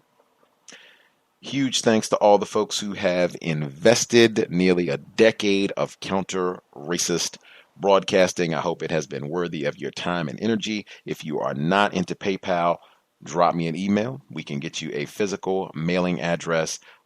If you also are not into any of that, you can support via my wish list at Amazon.com. It's under Gus T Renegade. It is linked on my blog. I will post it on all the social media sites for the cows as well. And again, immense gratitude for all the folks who have supported the cows, shared links, got items from the Amazon list. However you supported us over the years, listening and calling in counts as well. Much obliged. I hope we have given out constructive, accurate information about the system of white supremacy racism, what it is, how it works, and what it means to be classified as white. Next, I think it was 2 weeks ago. I don't think it was last week, but I think 2 weeks ago, we had a number of callers. They were talking about the so-called immigration situation. And there were more than one caller was articulating what I interpreted to be frustration that a number of black people were talking about this issue and seeming like they were focused on children at the southern border being separated from their parents, and that black people were concerned about this and not concerned about black children in the U.S., black children that were born in the area of the world known as the U.S., not having the same level of concern for them. I was very eager for the chance to ask those individuals. So given this week, the protester, Statue of Liberty, highly melanated black female, Therese Okoumou, I think if I'm saying her name correctly. So you would say to her, black people should not be focused on this issue because open-ended. That's what I wanted to hear the response. Any of the, even if you did not participate, even if you weren't one of the folks, but it was quite a few individuals dialed in and articulated some level of, or articulated in a manner that suggested it was a problem, that there were black people in the U.S. who were seeming like they were more concerned about the immigration situation at the border than black children that were born here in the U.S. What would you say to this black female protester who scaled the Statue of Liberty and who, according to the several photos that I saw online, they didn't say it in the audio report that you heard from New York Public Radio, but Time Magazine and several other outlets that, you know, I would generally say they don't have photoshopped images, I don't think, on Time Magazine and several other sites, but I triangulated, as Dr. Rasayan would say. It appears that she had on a t-shirt that said, "White supremacy is terrorism." That was why I wanted to know, what would you all say to her about, you know, the immigration situation being something black people should not pay attention to or shouldn't prioritize. I'll say it that way. Would love to hear your responses. I did play an audio clip about the Purge. We've talked about that on the cows with Dr. Martin Kevorkian, admitted white supremacist. We talked about it in detail in 2016, about 2 years ago from this very date when I think it was the third film, the Purge election year, was released. We had Dr. Kevorkian and talked about all three films extensively. That said, that is not this program. I hope no cows listener paid a shilling to go see The Purge. I have not seen it. I'll catch it at some point, but I will not spend a nickel to see the film. I am not interested. If you did go to the movies, I am not interested in hearing a report about what the film is about at all. And from henceforward, I am not ever interested in hearing a movie review where someone actually went to the movies. I am never interested in hearing that again as long as I live and or as long as there is a system of white supremacy. And I mean, to be emphatic, I wouldn't care if you went to see a movie at the theater if Tupac Shakur was in it and he was having a conversation with Dr. Francis Cress Welsing. Both of them had on cow shirts and they were talking about the Trump presidency. I don't want to hear that either. If you went to the movies and are going to call in to report about that, that is like extraordinarily low priority and just basic counter-racist economics. I think it should not be asking too much if there is a system of white supremacy to say black people are not going to ever pay to go to the movies again for anything. Black Panther let me say correctly, Marvel's Black Panther included. Anyway, just henceforward, no more call-ins to report about anything that you went to the movies to see. Next, quick yoga report. I will be brief because I could have put this on Workplace Racism, Thursdays, 8 p.m. Eastern, 5 p.m. Pacific, but we will have lots of hours of class between now and then, so I suspect I'll have more to report. I was at teacher training yesterday evening after the book club. We get to the end of every teacher training class, and we're supposed to sit in a circle.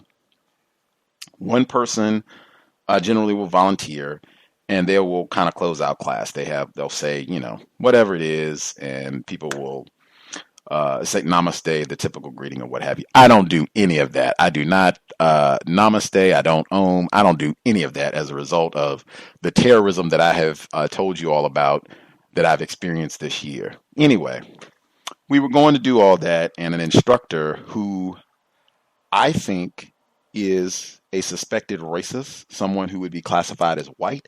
However, I put an asterisk there because he might not be. He is significantly darker than the other instructors who I'm very certain are classified as white.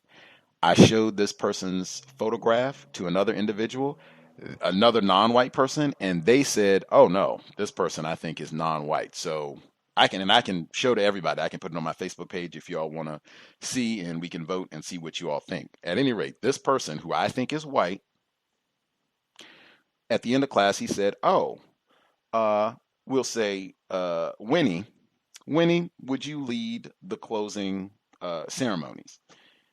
Winnie is the black female who was not present. I've talked before. There's gorgeous black female in my teacher training class. She was absent for yesterday's class. I'm calling her Winnie just for this example. He says, Winnie, lead us for the closing ceremonies. And a couple people looked around, and I said, I thought Winnie was absent. Question, still staying in the question. And he starts laughing, and he said, oh yeah, I just wanted to see who was paying attention. And he starts cracking up laughing. Now, I immediately, to me, alert.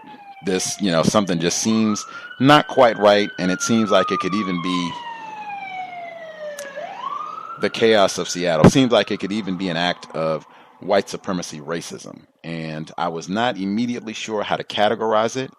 It was just something that I'm going to make note of this, and I'm going to share. I'm going to tell her when she returns just that this happened, and she can, come to her own conclusion about how she wants to address the matter. But this is something where attendance is required. You can only miss a certain number of classes, and they can rebuke you getting your certificate at the end of the course.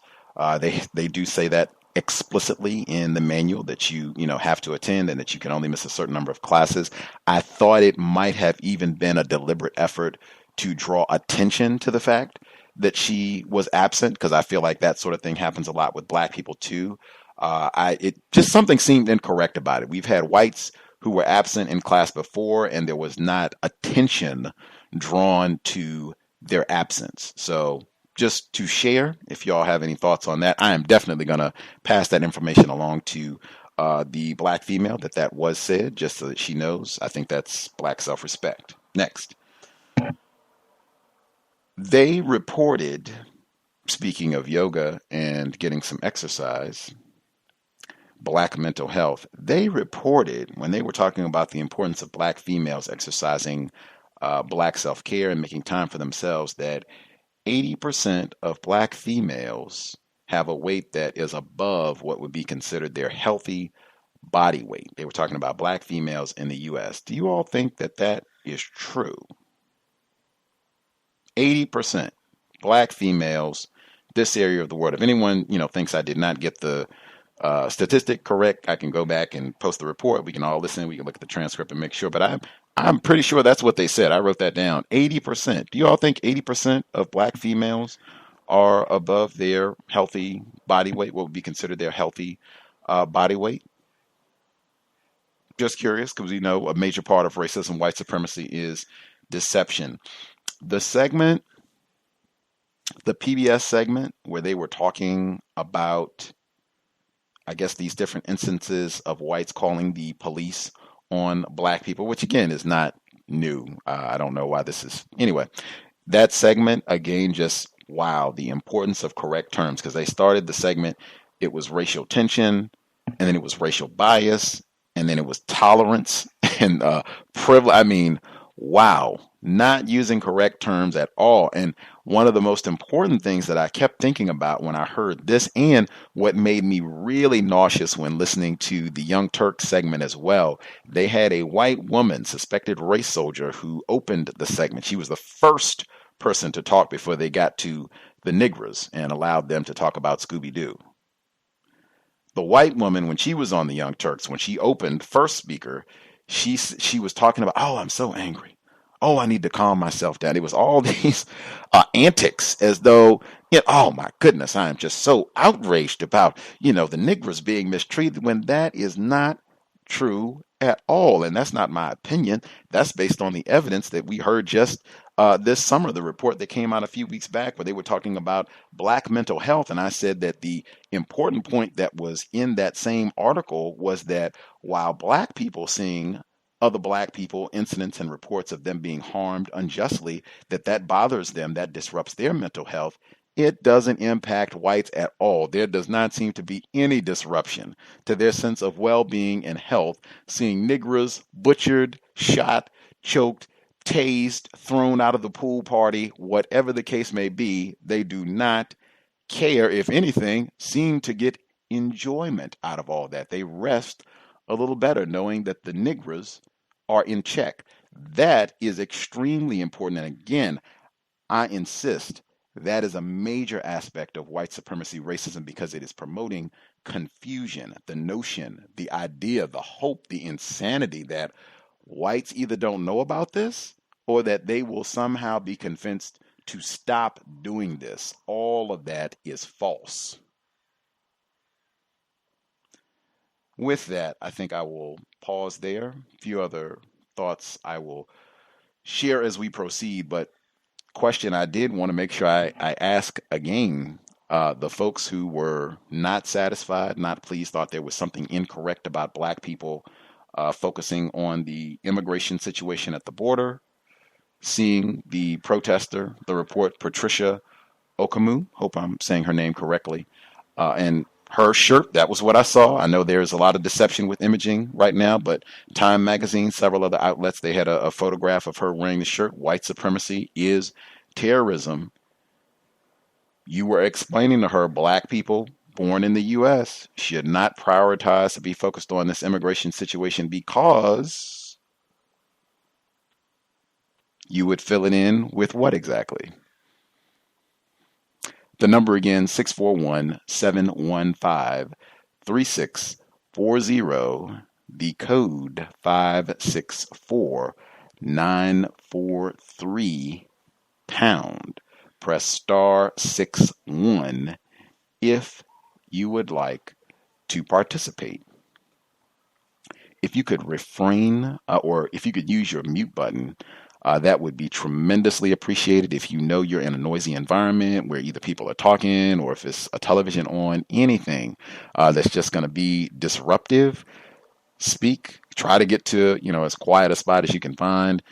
Make your commentary and then mute your line. It just helps preserve the quality of the broadcast, and then no one, Gus T included, has to fight over the unnecessary audio disruptions. Much obliged. With that, first few folks who dialed in with a hand up, if you have commentary you would like to share, line should be open. Feel free to chime in. Good evening, Gus. Greetings. Greetings, Thomas in New York. Yes, as for the clips, man, the yoga thing, man, yoga's racist, that's all I could say. Sounds, as for the clips, it sounds like they're going to create a Jurassic Park type scenario with the rhinos. So we'll have zoos with extinct animals and insects that people can actually go to and visit these all these animals that white people have killed off. And then pretty soon they'll start mixing these animals together, so you'll get a half lion, half gorilla type animal, something like that. It's just a matter of time as their science gets more perfected. Serena Williams, I have a feeling that she won't have the same level of success as per before her relationship with this white man, after this relationship. Sort of that what Dr. Wells said about Tiger Woods. I think that eventually she'll see some things that will really really confuse her, and that will then play out on the tennis court. NFL has a computer algorithm that selects 12 to 15 players weekly, and that's how they do their drug testing, to make it random. A white player, very good player named Dan Marino, once said he was tested 14 times in a 16-week season because his name kept getting pulled up, but there were players who weren't tested at all that whole season. So they have a different way of doing it. I worked in law, accounting, insurance. I'm pretty sure real estate in New York is the same. I worked in banking. There's no drug test for any of those jobs. You just, only if you start as a temp, the temp agency might do a drug test, but working for those companies, there's no drug testing, and the majority of the top people, I suspect, are on drugs. But if you go to a fast food restaurant or a warehouse, you'll have to take a drug test. So, white people designed the system that way. Massachusetts school allowed to continue electric shock therapy on special needs children. This was in the Boston area. I looked the school up, and most of the students were black, people who would be considered or classified as black by the white supremacists. And this is terrible. These children are being electric shocked for not following rules that the school is trying to enforce. Instead of doing other types of discipline, this is the method they're choosing. There's this video game that my son plays. It's called Fortnite.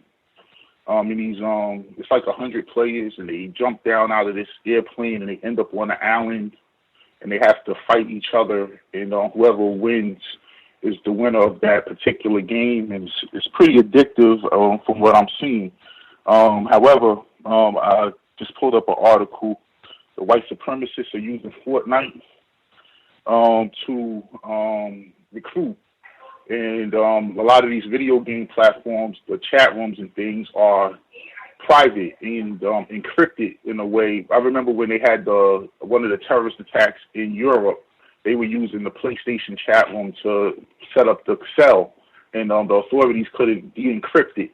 So just want to look out for that. Rachel Dorsal, I heard a clip earlier about the NAACP. You didn't play the clip. Niggas, alligators, apes, coons, and possums.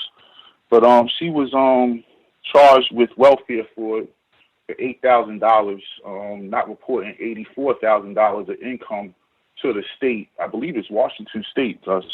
Either way, didn't she have a six-figure job at the NAACP posing as a black woman for at least a year or two? So she didn't get charged for that. I think that's terrible. That something as petty as $8,000, they want to make a big deal out of it. And the Statue of Liberty, I passed the Statue of Liberty on the boat ride with my wife. We got some pretty good pictures in front of it. And I've been to Ellis Island. We used to ride our bikes there. It's a bridge from Jersey City to the island, and we used to just ride over it. And I've been there several times. As for the African lady who's being classified as a black American who climbed the Statue of Liberty, man, I think that she's suffering from high levels of white validation, being at that all-white rally for this immigration. Trump said he wouldn't have risked the police lives. He would have just put up some nets and waited for her to jump. And, but I would tell her she's crazy. And I'd say VGQ here. Taking up this fight. This is a white supremacist fight. She should take that enthusiasm that she had for climbing the Statue of Liberty and for being an activist and go back to the Congo and fix her country that the president called a spit hole. That's what I would tell her. Last thing, Body weight, your other question. Yes, I think the majority of black people in general are over their natural body weight. But women in particular, the food we're eating is not real. They get pregnant, that puts you on body weight. And unlike the majority of white women I see, and I'm saying the overwhelming majority, they have on their yoga pants, they got their mats, they got their book bags, they're going to the gym, they're going to that Chinese thing that they do. They're very active, and I don't see the same thing for black women or men. Thank you. I'm going to have to write that one down in my counter-racist journal, where a person is afforded VGQ status and assessed as crazy. That is, I will make note. Much obliged, Thomas in New York. Other folks who dialed in, if you have commentary, if we've not heard from you, line should be open. Proceed.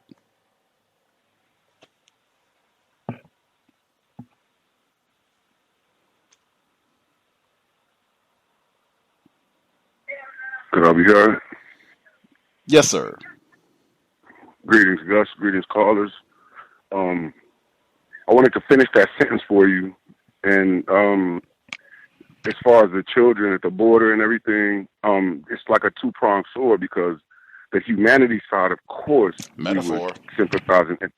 Oh, okay, sorry about that. To be realistic, we are, on the humanity, as far as humanity is concerned, we would not want them to be in that type of, grave infringement. However, our communities, and nobody's crying out for us when these things go awry. And I'm just saying we might want to focus on, if I say if the house is burning, when it literally is, that's not a metaphor. Houses are burning. People are dying in our community. And I think we should focus on that more so. But on the humanity side, of course, we wouldn't want those babies separated from their families or anybody to come to harm. And that's all I wanted to add, Gus. Thank you for taking my call. Absolutely. Appreciate the response. I think fire is burning. That would be a metaphor as well. Just a general question or something to consider. This is for everybody, including Gus. If there are times when you are talking about an idea, and you're having difficulty not using a metaphor, being explicit, precise with what you want to say, that is something to consider. Other folks who dialed in, if we've not heard from you at all, if you have a hand up, line should be open. Proceed. May I be heard? Greetings, Red in Nevada. Hello, thank you for taking my call. Hello, everyone. First thing I want to try to hurry up and get through the Jacqueline Smith segment. I kept trying to figure out or look up what type of cancer she had or melanoma, because I was looking up in different articles and maybe I missed it in the segment. But when I searched the internet, it said that Black people are more likely to get the acral lentigious melanoma, ALM, and that is actually not caused by the sun. And in the articles that I did see about Ms. Smith, they also brought up Bob Marley. He died from the ALM type of cancer. And the part about that type of cancer not being caused by the sun, it was actually, that information was is on YouTube. And Dr. Shane Morita, he looks like he is non-white, I guess maybe born in or lives in Hawaii. He was talking about that. But when I looked on some of the different articles, she basically said she had a lump near her bikini line and then one on her inner leg. And that type of ALM melanoma, it is, they said that it basically can affect like the palms of your feet, your hands, and your nail beds, because you don't really have that much melanin, or you don't have that melanin there anyway, even if you're Black. So I just wanted to bring that up. I do think that the 80% of Black females being above a healthy weight is factual, but then also you have to, I'm wondering, what are they considering healthy weight? Is it going by BMI? Because you can technically be 2 pounds over your, quote unquote, healthy BMI range, and that can still be considered unhealthy. So I think that's why that number may be inflated, but then also just seeing, just Black females around me, I do understand that. But then just given the fact that, we have this unrealistic idea of what a Black female, a sexualized Black female should look like, large, breast and large butt, and then like with a smaller waist, all those different redistribution of fat areas, then that I feel like can also contribute to, people being unhealthy, even if they're supposedly being attractive. And I guess Blacks, I don't know. I'll just leave it there with that. I don't want to use a metaphor. Also, I agree with Thomas from New York. Nothing against the Black female, but like Thomas in New York said, she was born in the Congo, lived in New York for 10 years. This is based on an article by New York Daily News. And so and just the anecdotal evidence that I have, just speaking with different Black people who were not born in the United States, sometimes they do kind of side with, the whole immigration, well, we're both immigrants, we're both foreigners, this, that, and the other. That's actually what I've heard, not just like a metaphor. And so I guess I can kind of understand why she would, kind of make that as a real issue, but still VGQ. And then the last thing, I'll try to hurry up and get through this. Of course, my favorite part, my favorite subject, the segment about Alexandria Santa Barbara. I think the main thing that the thing about it is that they kind of were making her into a victim. She was technically, I don't know if in that segment or not, maybe I misheard it, but she was being charged with selling drugs. And this is based on the article from Philly.com. She can get anywhere between 20 to 40 years. Now, if she didn't tell anybody that she had given him the drugs, then if she would have called 911, because I read an article about the Good Samaritan laws, which Good Samaritan laws are in over about 40 states, and then also the District of Columbia. So if she would have just called the police, she could have avoided some of these issues. But that's also if she did not traffic the drugs. That was her main problem. So for her daughter, I think it was, to say that she's not a criminal, but she technically is a criminal if smoking heroin is if smoking heroin is a crime, that she's a criminal. She just didn't get caught yet. And I guess that's where I'll leave it. Thank you for allowing me to share. Yeah, that segment, specifically the one where they were talking about how they were going to start prosecuting folks for these what they call opioid overdoses, and they emphasized, I almost sound clipped that, especially when they said these lives matter. They were talking about the message that they wanted to send to the parents. I thought it was phrased that way deliberately, since they've emphasized so much that these are white lives. I think those are all white people that they were talking about. But yes, talking about this white heroin addict as though she was a victim. I can't believe she's being prosecuted. She just went to get him $10 worth of heroin, and white victims. Other folks that we've not heard from at all, if you have a hand up, proceed.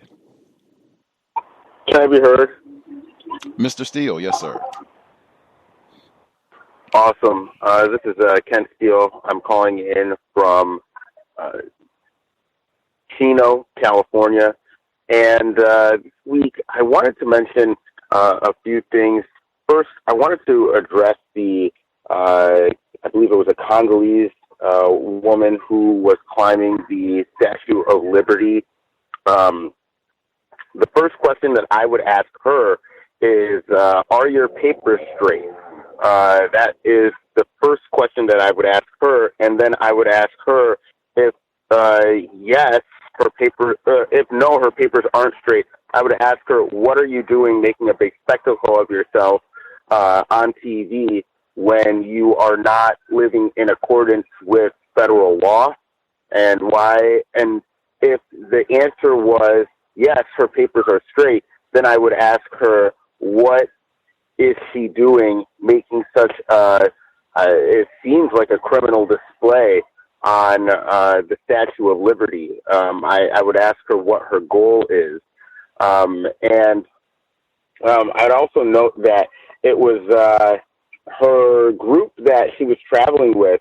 They issued a statement distancing themselves from her. So, I would ask that victims of racism look at just how unified the response has been towards victims of white supremacy who are classified as black, who are making an effort to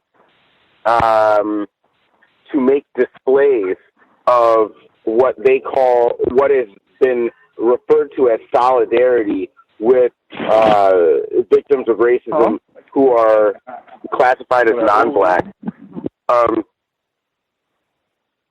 And the things that make me real concerned about this person is just the effort to which she is showing concern for populations that are largely not classified as black.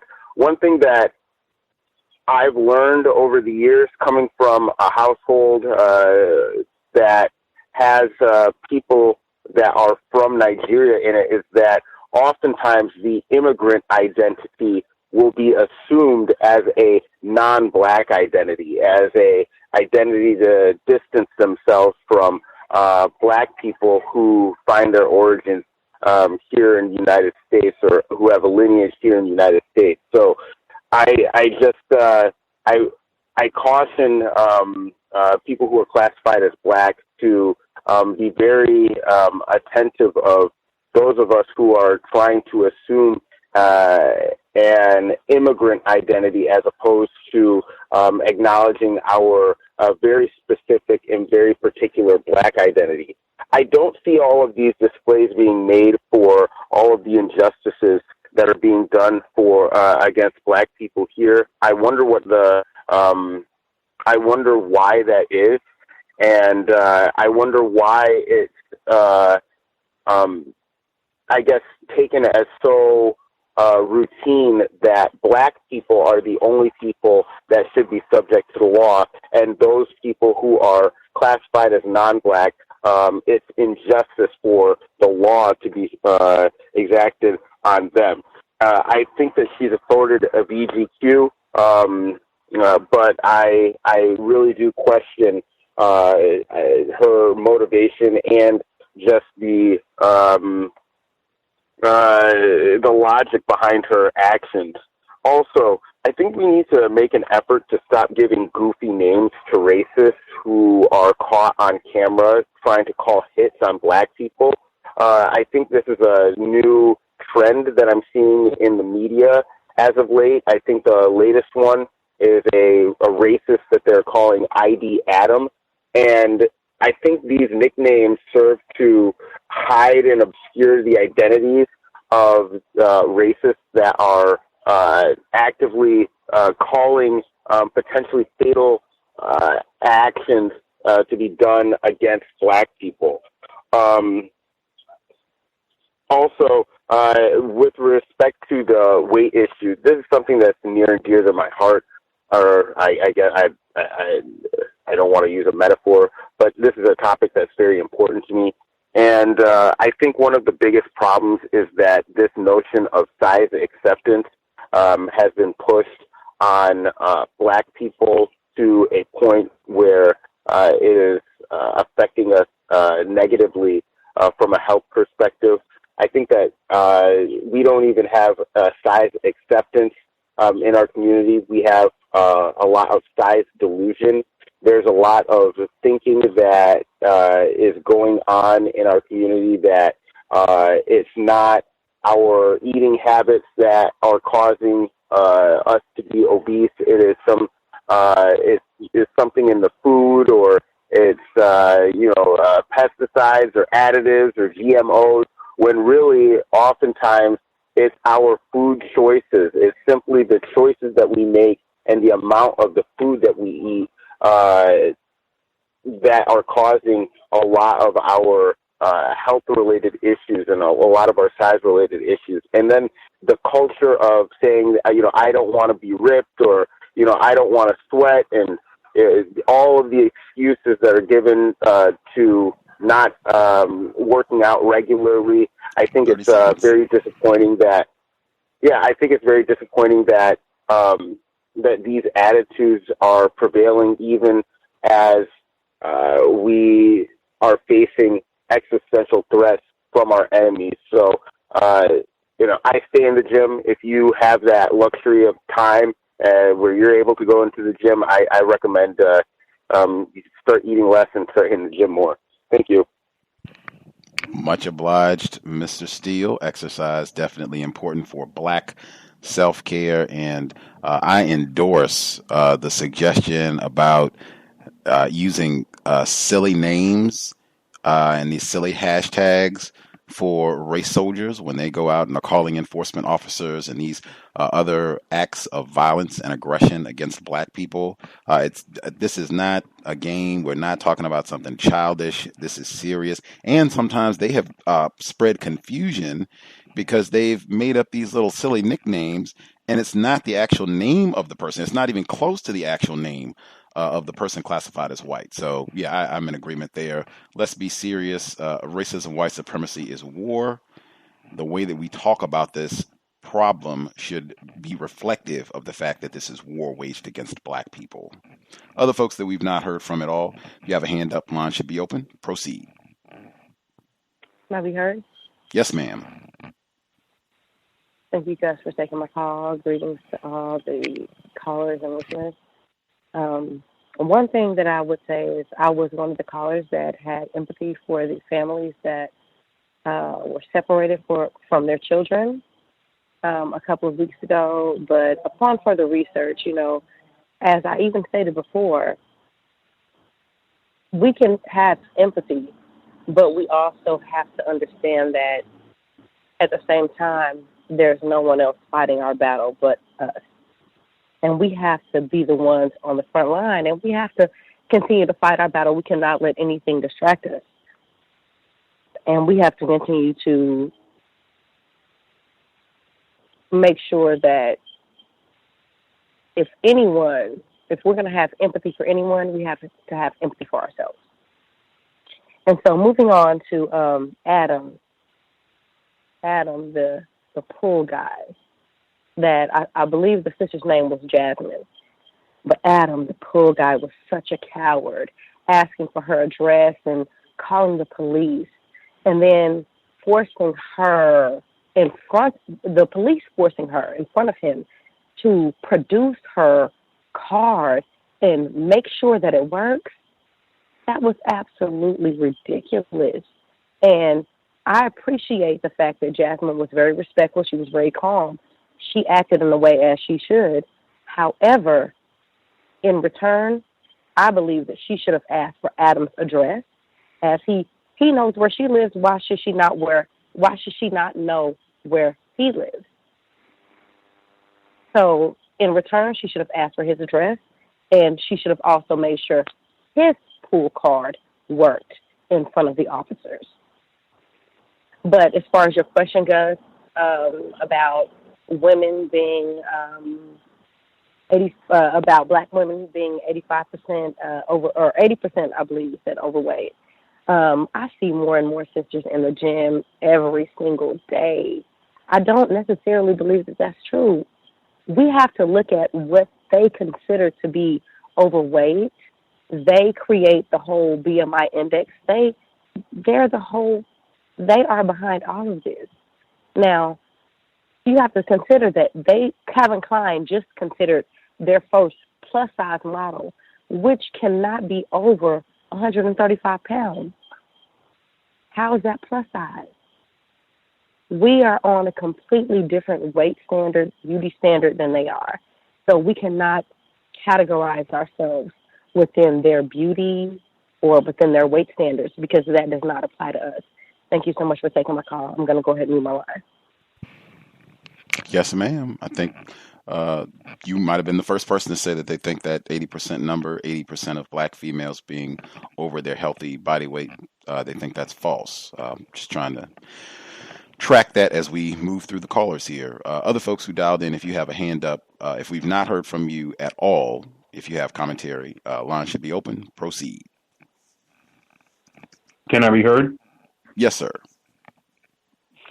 Peace to Gus. Peace to all of the callers tonight. This is V from Central New York, and I will answer the question first about Black women.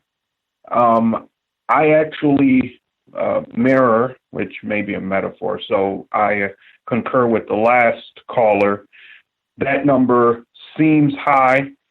A lot of Black women, particularly, not necessarily Black men, but I think they're starting to kind of shift and move there. But a lot of Black women are starting to take better care of themselves, especially when you're talking about younger, under 40, under 35. That generation, which is larger than the baby boomer generation, is more aware of the types of food that is available to them in a way that just wasn't possible because of segregation and other factors in the 60s, 70s, and 80s. So I think that is changing. I don't believe that number is correct. In fact, I'd probably, if we were talking about a standard of overweight, we might be looking at under 40%, maybe 45, but that's, I can't prove that. From the clips, excuse me, very quickly, the melanonin or the skin cancer, which ironically, when I was a younger man in my teenage years, I had a mole. And at the time, we had a Black female doctor from the Bronx, very, very wonderful doctor, in fact, and she ended up going back there. But my mother was worried that I had skin cancer, and the doctor actually laughed and said, you know, it's very unlikely that he has it. It's just a mole. She did do a little a biopsy, a little snippet of it, and it came back negative. But she explained to me that oftentimes when Black people do get skin cancer, it is from, if I remember correctly, malnutrition, dehydration, chemicals in the water, and the, I call it radiation. I think she used a medical term for it. But whatever happens when the sunlight hits the blacktop and the concrete and that kind of reflection that happens, our skin has a very adverse response to it. I don't know if that still holds true today. This was a little bit over 20 years ago, but that's just something to consider. On the idea of immigration, a couple of weeks ago, I was talking with a man from New York City who now lives up in central New York. And when you look at him, he looks like he's Black. And him and I were talking, and he's actually from Puerto Rico. His mother is Puerto Rican. His father is Black American.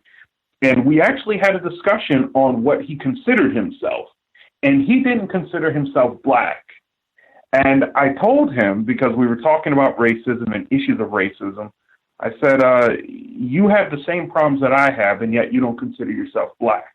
Hasn't Trump taught you anything that white America sees you as a Black man? And he looks almost as dark as I do. I'm very dark skinned.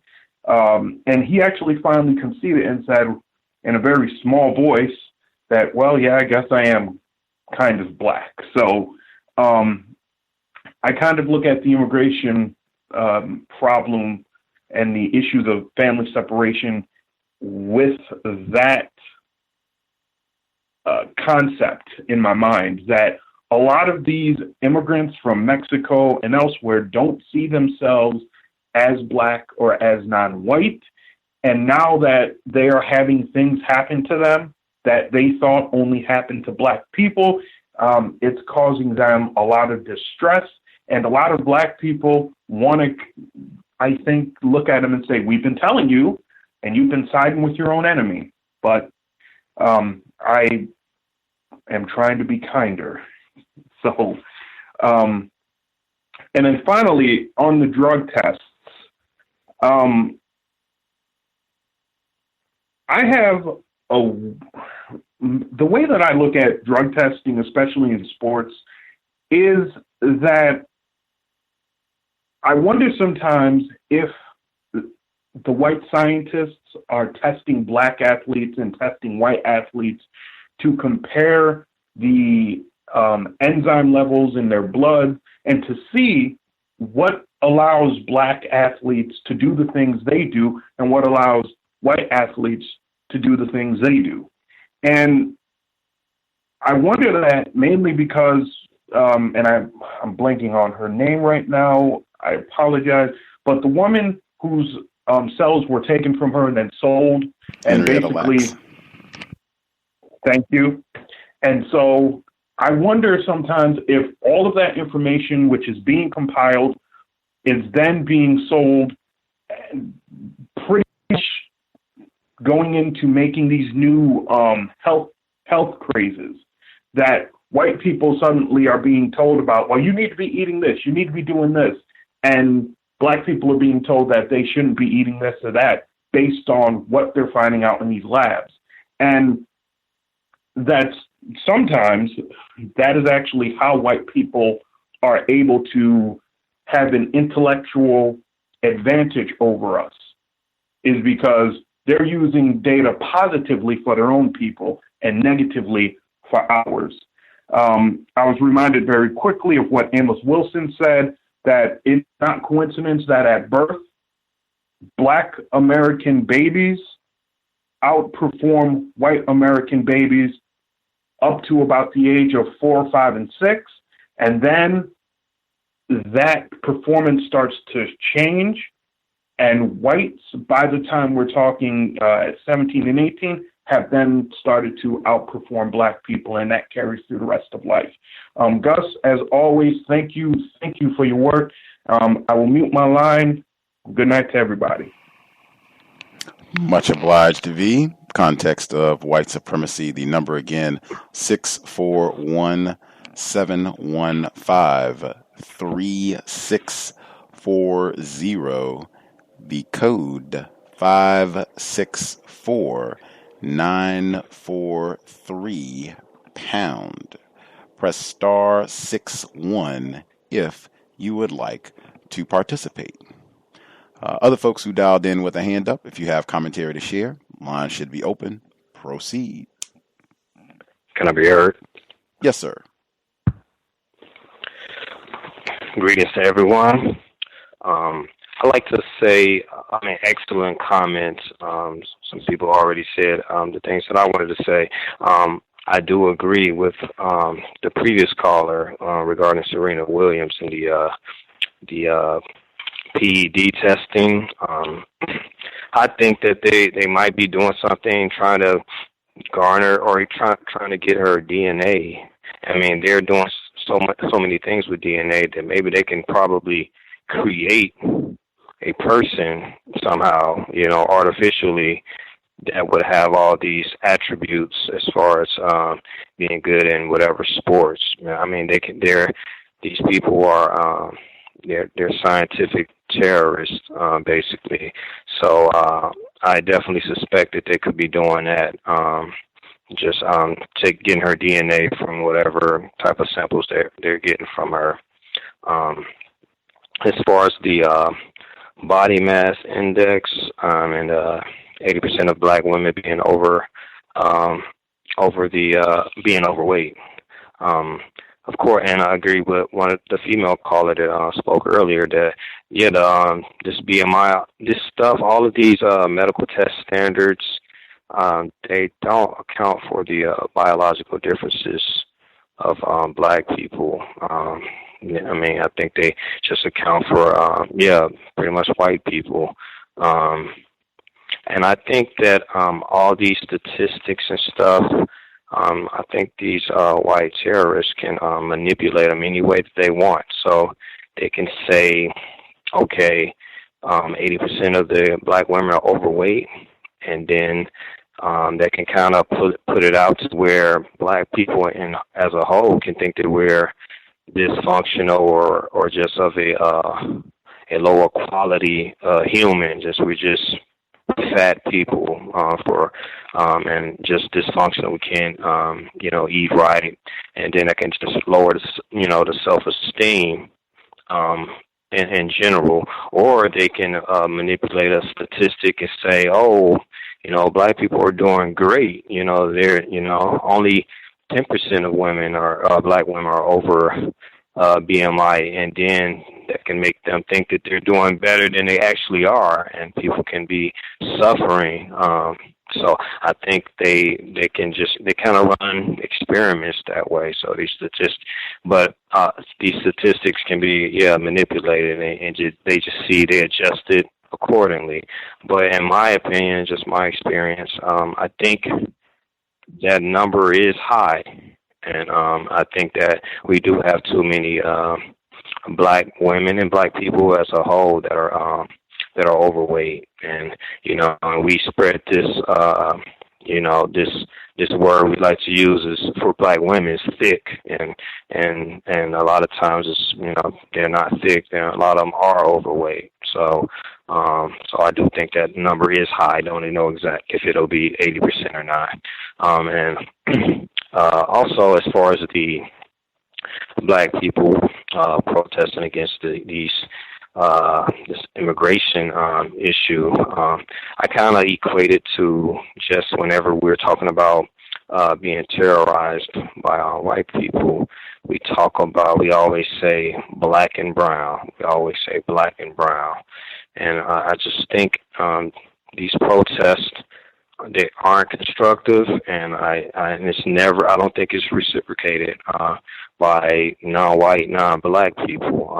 Whenever we receive, I think, the most terrorism. Like we're terrorized the most out of all non-white people, and I don't think these sentiments are reciprocated by non-white, non-black people. And I'm not sure. I don't know. I'm not an immigration expert, and I don't know what these numbers look like, but I'm pretty sure as far as black people, it's a lot more difficult for black people to immigrate to this country. And so if you're protesting, I don't think that's going to have any improvement on the numbers of immigrants coming to, the black immigrants coming to the United States. I just don't think that makes any sense.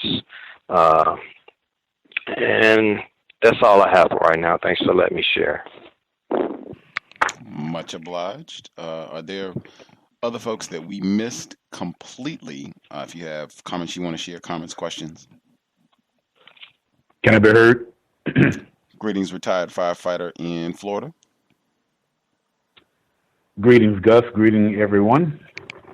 I'll just start off by saying Dr. Welsing, I've heard her say that you cannot have mental health under the global system of racism and white supremacy.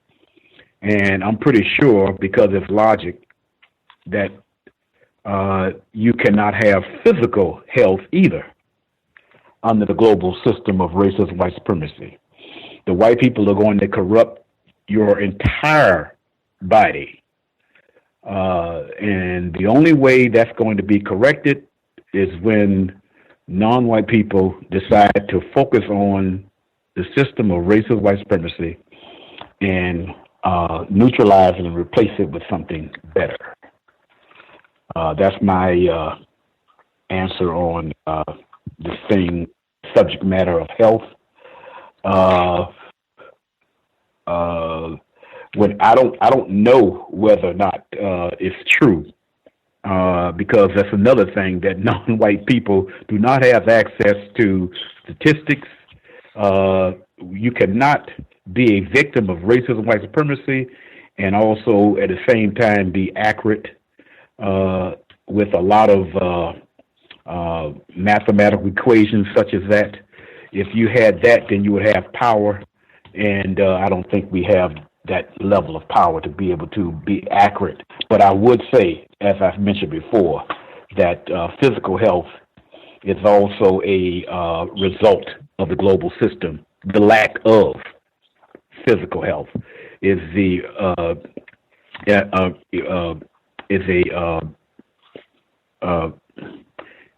end result of the system of racism, white supremacy. And black females as well as black males and black children doesn't make a difference. Number two, I would say to the non-white female who climbed the base of the Statue of Liberty, VGQ, that's what the code states that I do, is to just state that she has a guaranteed qualification to do whatever she thinks is correct, and to when it comes to the relationship of the global system of racist white supremacy. But I would say this: I don't think, I could be wrong, but I don't think a Mexican female would climb anything on behalf of black people and risk their lives. I put it that way. For black people, I don't think, if it is, it'd be very few, to whereas it probably would not reach my understanding. I have here, the last but not least, the recent report on white people calling the police on non-white people is not new.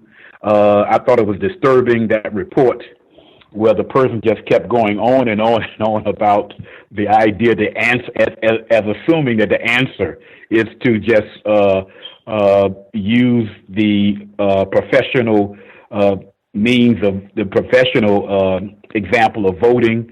And the person that was talking, having a conversation with the other person, was basically was stating that I don't think that's really going to solve the problem of white people calling the police on black people. And I think that I take the position that professional voting would not solve that problem. What one has to do is to, as I mentioned before, neutralize the system of racist white supremacy and replace it with a system of justice. And that will stop people who identify themselves as white for calling the police on non-white people. And that's all to say. Thank you. Much obliged, retired firefighter in Florida. Other folks, if we have not heard from you at all, if you have a hand up, you should go ahead and speak now. If you have a hand up, proceed. Hello. Yes, ma'am. Thank you so much for taking my call. Hopefully everyone's having the best evening they can have. In terms of the 80%, I believe that number came from the CDC. That's only one source. You should at least have more than one source to verify if something is true. Unfortunately, I believe, though, in my family, that is true, because I've seen women in my family, including myself. So that could, you have to go by case-by-case basis. So that could be true based on your situation. Now, I concur with the other callers that your overall health is more important. So if your overall health is important, you can see areas where you may need to make improvements, physical, financial, relationship, other areas of health. The young lady that was climbing the Statue of Liberty, she has not every right, because she was arrested, to do so. And if immigration is so important, I would ask her, were you there when they decided to send the Haitians back to Haiti, even though their country hasn't fully recovered from the earthquake? Because that did happen. I didn't see anybody protest over that. So I would ask about that. Now, she has every right to do so. I feel sad for the people who are separated from their children. But as a black American, I do believe personally, for me, there are more important issues. I will support you. If you're going to a march, I'll give you a bottle of water and an apple or something, if I have that. So you can sustain yourself during that march. But that's pretty much all I'm going to do.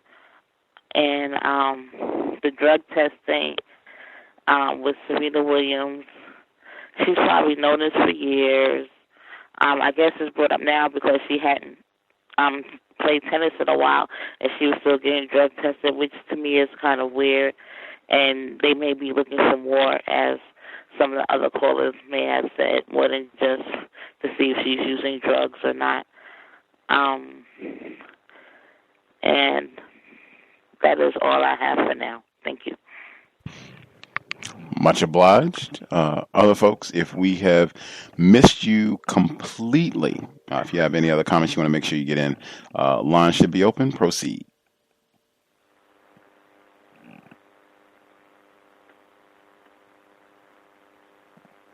Can I be heard? Yes, sir. Caller in Florida. Thank you very much, sir. Greetings to Gus, the host, the listeners and callers.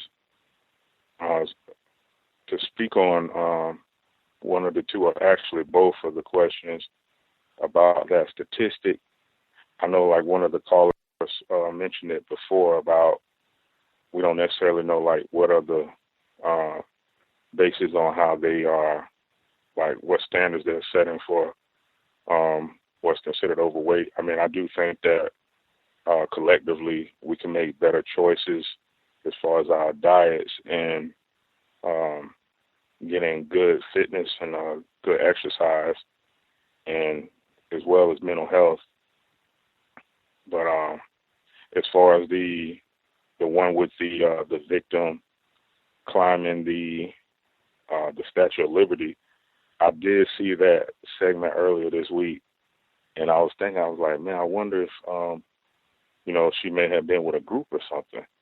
And the Inside Edition report did mention, I guess she was with some kind of abolish ICE. I don't know what the terms were. I think that was what I remember the sign saying. But if I were to mention something, I would definitely use the VGQ, but just as a suggestion to focus on how powerful the white supremacist system is and how white people utilize news media to get certain groups of people in the non-white collective to have certain interests. Because I know people are saying, and I agree with it too, that black people definitely are expendable and we aren't valued as much as other people. And I think people treat us like that because, at least as far as non-whites, is because of white people having a dominant influence on their thinking. Mine's included, because they are taught as early as a young age of how to view and perceive and how to conclude on how to interact with a black person, how to value a black person. So I would just recommend that she just really get more of a understanding of the system of white supremacy.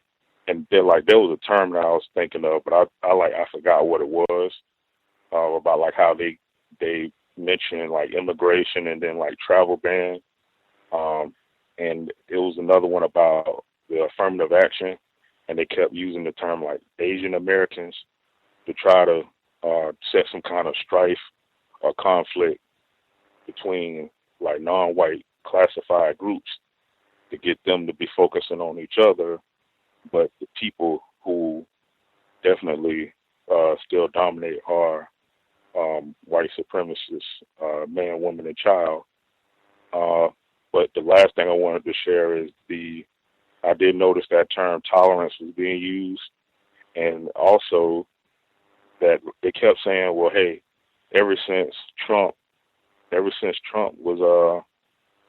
ever since he got into the office, it's been an increase in these kinds of behaviors and these calls like it hadn't happened before. But then they said that, well, since President Obama, when he was elected, it was happening there too. So it makes you think, well, which one is it? Because these kinds of like little rallies and things like that, and I think David Duke, I believe won the vote. I think over in Louisiana, I think he was running for some kind of Congress or something. I don't remember, but that was years ago, and there was a lot of white support for him. And as far as the Hurricane Katrina, that was misfortune right there. But just wanted to point out some of those things. And thanks for allowing me to share. Much obliged, caller down in Florida. The word tolerance was invoked repeatedly in the one segment talking about whites calling the enforcement officials, and the word fair, that, was repeated. I lost track of how many times that word was invoked. Other folks who dialed in, if you have a hand up, if we've not heard from you at all, you should speak now. Please do not wait until the last moment to share your thoughts. Can I be heard? Yes, sir. Greetings, Mhandisi.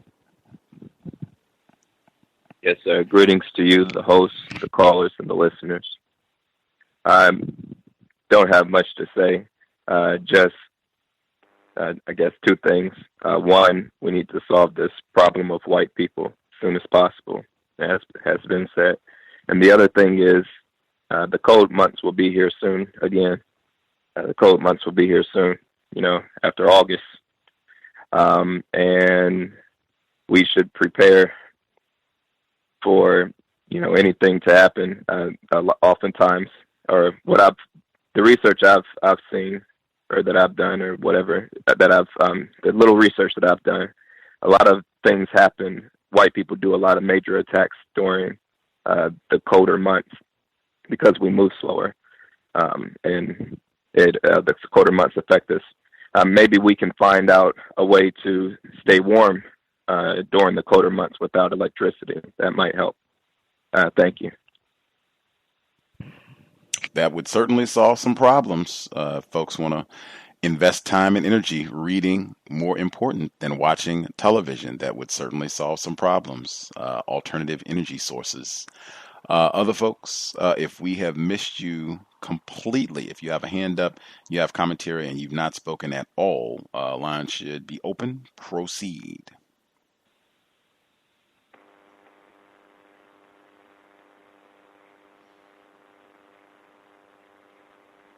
May I be heard? Greetings, Ivy. Greetings, Gus. I'm sorry about the when the Invisible Man when the line went out. I was on the rope line, and it just didn't work too well towards the end there. But what I want to say is that well, first of all, greetings to you, greetings to everybody on the line. The weight thing, I think that the terrorists, I think they're lying. I think that 80% number is absolutely outrageous. In my experience, that's just not the case. And I remember even Cree, counter-racist evolving engineer, who used to call in to the cows a long time ago. She actually did an interview where they were talking about, there was some stat out there that the group who is most obese is black women. I don't think she said black people. I think it was black women. And the research she done, and she did rather, and she, provided the sources, was that it was actually, how can I put this? People who are referred to as Mexican or Hispanic that are non-white, that they are the ones who are in front as far as that is concerned. Another thing also is that just and that's another thing too that she brought up. She brought up how even with talking about being overweight, our body makeup is not considered in these statistics. And she talked about how, our bones are bigger and more dense and things like that. And let me see. Just that, the other thing that I wanted to say as far as that is concerned is that, in my view, it doesn't matter, because you're talking about 80% of them are over their healthy weight. Well, significantly, like, are you talking about a pound? What are you talking about? It just sounds like you're just throwing stats out there to try to denigrate black women, and it's just, to me, more desecration of our image. Like Dr. Wilson used to talk about, that they would show, like I think she said like 80%, it was a real high number, that most of the black women that they showed on TV, that they are obese. I haven't watched TV in so long, consistently, and really period, but certainly consistently in so long, I don't know, but I'm sure that is absolutely the truth. And even in that that documentary, both sides of the two towns of Jasper, I believe it was. In the editing, you saw how they were really trying to portray the black people as obese. What Ken Steele said, incredible in my view, observation as far as just these names that we come up, because it is kind of trivializing the situation. I understand where we're coming from as a group, that we're trying to humiliate these people, to try to discourage them. We're trying to just humiliate them all over the internet and all of that, to try to discourage this behavior. And it has gotten to them to where, Facebook is making us take down stuff because of bullying and all of that. But Ken just made an incredible point with what he said. As far as Serena Williams, I think that they are continuously drug testing her for probably all the other reasons that people brought up. But I think another reason is that they're just trying to humiliate her, and they're trying to denigrate her, and they're trying to minimize her accomplishments, and they're trying to cast doubt on her accomplishments and the legitimacy of her accomplishments. As far as, I believe it was the previous caller in Florida who just spoke, your workplace racism thing that you did with that letter was absolutely incredible. That night when you spoke about the race soldier not giving you the keys back, I was going to tell you that I'm so sick of her, and I felt like you had a case for retaliatory behavior, for harassment, for just a lot of things that she was doing. But when you, and subversion as well, and what you ended up doing, even though you recognized that these was going on, I believe you said that even in your letter that was not all of, you didn't even necessarily use those words, but you just said what was going on and asked if this will happen to white people. And that just was absolutely incredible. And I wish you the best with that, and just, look out as far as any type of retaliation, because I know that those white people don't like what you did. And there's so much more I want to say on that, but I want to hurry up and get through this. As far as the climbing thing that she did, if I'm not mistaken, this is the same person who had on the white supremacy is terrorism. Well, for me, I think that being able to get enough attention to a shirt like that, I think that was great. I think risking her life, I'm not happy about that, because, I'm concerned as far as that's concerned. I think there's also constructive value in bringing attention to the fact that these terrorists are terrorizing all of us, terrorizing over 90% of the globe. And so you can get other non-white people to hopefully work with you to try and solve this problem, because as we always say, they could kill all the black people. They got that, but I don't think they could kill all the non-white people. Two more quick things. Yoga.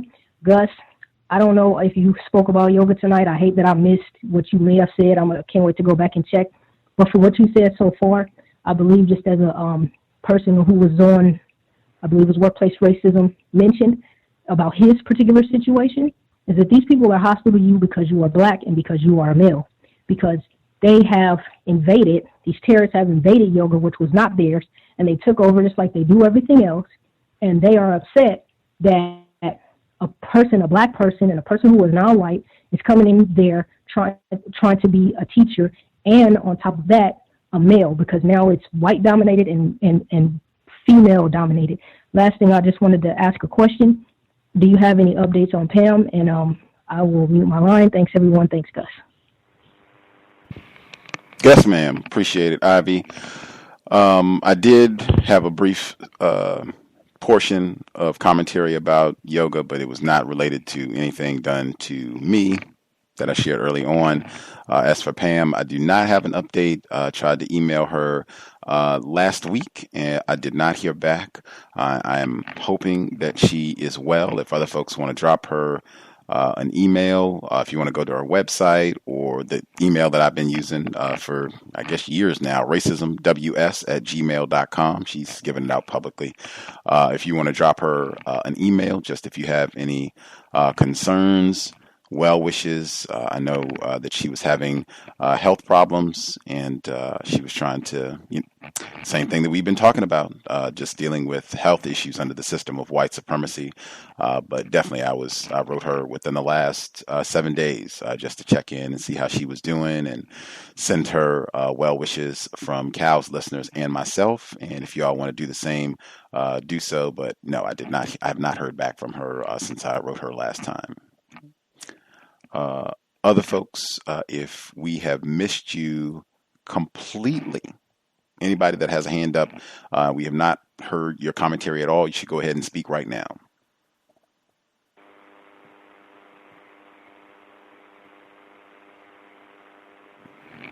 Did we nab everybody? Anybody that we've not heard from at all?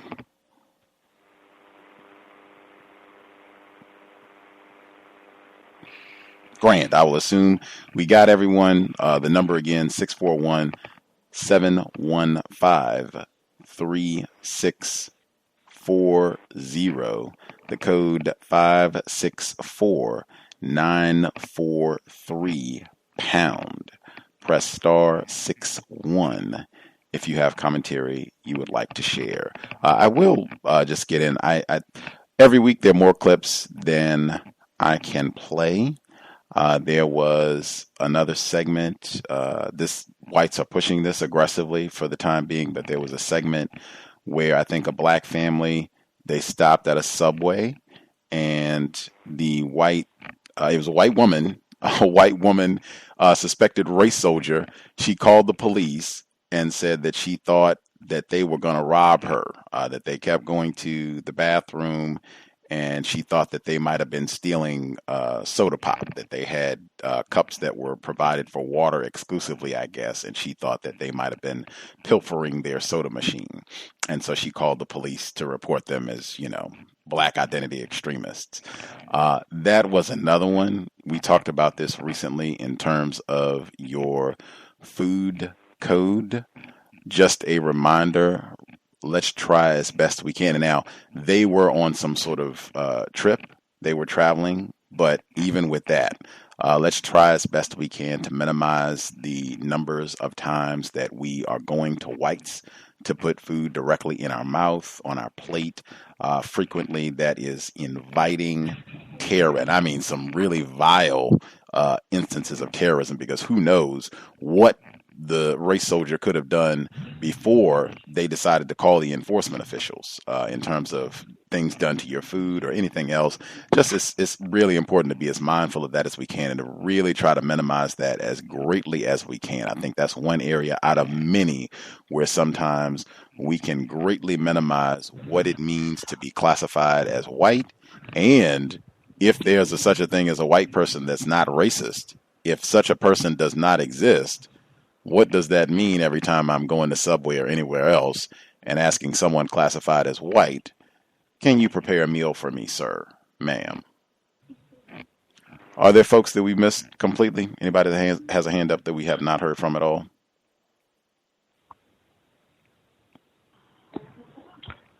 I have extra comment if there's time. I will assume that we nabbed everyone. Proceed, retired firefighter. Yes, I just wanted to report that Mr. Clarke's DCS program has received its first televised report. Maybe you can put it on your Facebook. I don't know how to do it with mine. But it's Channel 10, which is the ABC affiliate in South Florida, where it talks about his program. Actually, what it is, he's been doing this since he started it. We're on the last day, himself and the staff and the young males, they go to a restaurant, and the restaurant is black owned. The suits that they wear are from a black-owned clothing store, and they go and basically have dinner and that sort of thing. And it made the news, and he was reporting that how it attracted so many other people from outside of Florida to call in to him to show interest towards the program and support. So I just want to report that took place actually yesterday. No, I'm sorry, today. Took place today at a black-owned restaurant. Thank you. May I also say something? Can I be heard? Can I see her? We will get, was that Red in Nevada? We'll nab her first. Yes, thank you. I'll try to make this as quick as possible. I definitely appreciate your story, Gus, or adding that segment about Subway, because recently I had a coupon and it was like a coupon for one of those delivery services where you can order food from local restaurants. I did that, and the person, it was just a terrible experience. The person who was delivering my food, I suspect they could have been a heroin addict or a recovering one, a white woman, certainly looked like one. Brought the food late. It was all jumbled around, whatever. I thought the restaurant was maybe non-white based on the person who answered the phone, but apparently that was just like maybe the answering service for that delivery, the delivery service that the restaurant used. So long story short, I had to go to the restaurant, return my food, and the food was terrible anyway, but when I was walking into the restaurant, I got like this overwhelming sense of anxiety because I could see nothing but like older white people. But as I was coming out the restaurant, I saw on a car, and I think this was a white person's car. It was a sticker in the back window, and it said, "Shoot your local heroin dealer." And I took a picture of it. I thought that was very interesting. And I guess that's all I'll share. Thank you for allowing me to speak again. Wow, that is worthy of a photograph. Yes, ma'am, Draftmania. Oh, I'm sorry. Thank you. I didn't have much to say, but I just thought it was interesting, the story about the white rhinoceros. Was it a rhinoceros? The white rhino in Africa. Yes, ma'am. Yes, ma'am. Yeah, I thought that was pretty telling. It kind of reminded me of, white people, how they are going extinct, their numbers are dwindling, and that, how possibly they're just trying to find ways to stay, to stay here. And I just found it pretty interesting how they, this extinct rhinoceros that died off, the last male that died, and they actually took the DNA of that rhinoceros and implanted it into another, I think it was the only white rhinoceros female, to make more white rhinoceros. And I was wondering why, the significance, why they felt important for them to bring back an extinct animal. So I just looked at that as a metaphor as to what's really going on with them as a people. And that's all I have to contribute to tonight. Can I be heard? Yes, sir, Mr. Steele. Awesome. I just wanted to say that regarding the Serena Williams story, that's something that I predicted. I predict that she will be busted for some form of performance-enhancing drug use. And the reason why I suspect that this will be the case is because I suspect that most of the athletes that you see performing at an elite level, at the top levels, are on some form of performance-enhancing drug. And the idea that your favorite athlete is performing all of their duties and all of their tasks powered solely by, spaghetti and meatballs and, just good nutrition, that's simply not the case. If Maria Sharapova, for instance, is on performance-enhancing drugs, then somebody who appears like Serena Williams, with capped delts even, these are just signs of some form of androgen use. So I suspect that she might be on something, and I suspect that she will be caught. And I think that it has something to do with her recent marriage. I think that might have something to do with it. I don't know exactly what it has to do with it, but I think that the timing is very suspicious. And if you're this is a comment regarding the issue of drug testing on the job. If your job drug tests and it's a non-hazardous environment whereby drug use would present some sort of liability, driving for hazmat or handling hazardous materials. If you're working in a call center, for instance, and they're drug testing you, that's basically a signal by your employer that you, the employee, is not valued, is not trusted, and is largely expendable. I would advise any victim of racism in any position that is doing any sort of extra unnecessary drug testing, seriously examine how your time is being utilized. Seriously examine how much money you're making with your time, and seriously examine other alternatives that you have to making money, because it's just the hallmark of a bad job, of a low-wage job that is given to black people, is the compulsory drug test. And that's just an outrageous breach of one's privacy and one's Fourth Amendment rights. So this is, I would just advise against any job that specifies that they are a drug-free workforce. You can just guarantee that they're mistreating the staff there. And yeah, that's all I'll say. Your favorite athlete is probably on drugs, and if you're being tested for drugs on your job is probably not that good. I'll go ahead and mute my line. Thank you. Much obliged, Mr. Steele.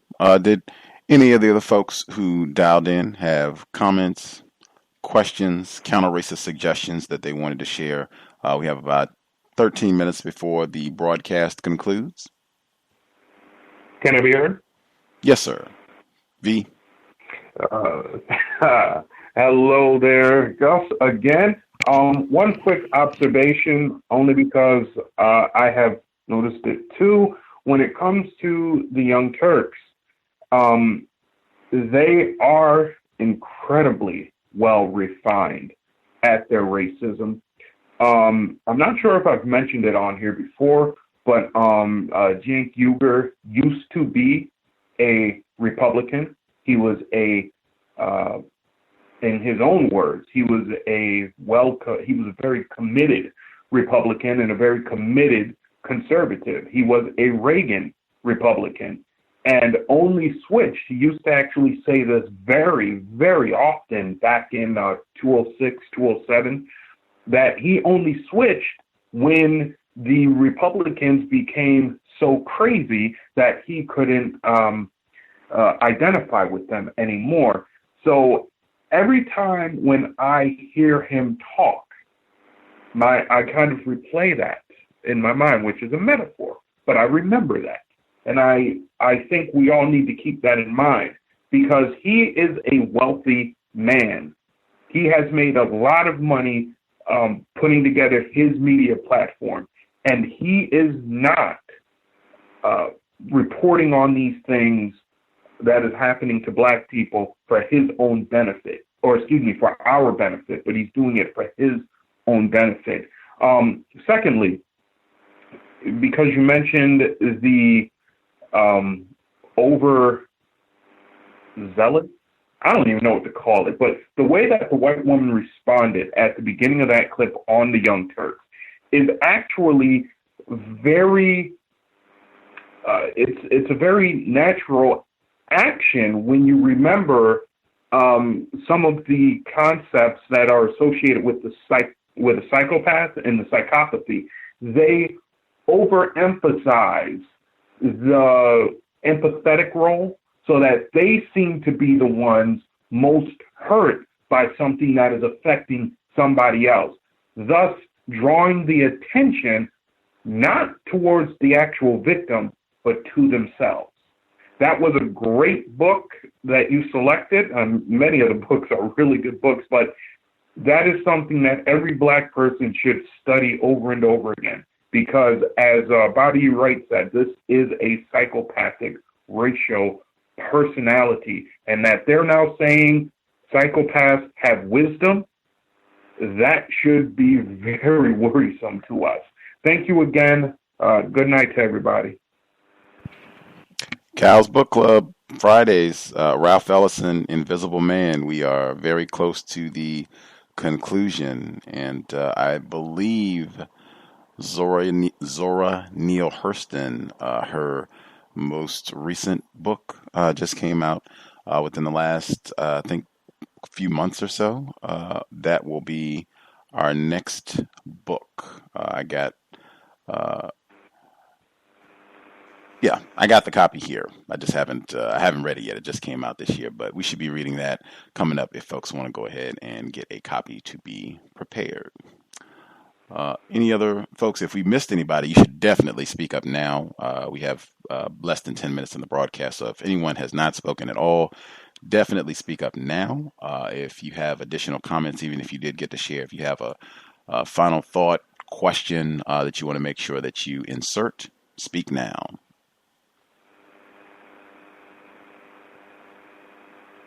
Oh, caller at 3637. Did you have commentary? 3637. Hello, everyone. Hey, Gus.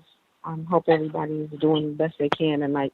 What's the next book? Is it going to be, Gus? I didn't hear you. Zora Neale Hurston, Barracoon. This is supposed to be a book about one of the last, what they call enslaved Black people. Zora Neale Hurston. It just came out this year.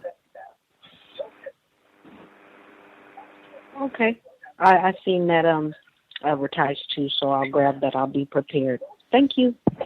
Yes, ma'am. We had a number of requests for that text, and I was able to get a copy a while ago, and always nice to read something new. Then we can say that we read two books that are relatively new, that Repugnant, The Hate You Give, and then this one, which I have not heard as much about, but the little bit that I have heard has been very good, so I'm excited to check it out, Barracoon. But we have some weeks before we finish Invisible Man. Any other folks, comments, questions?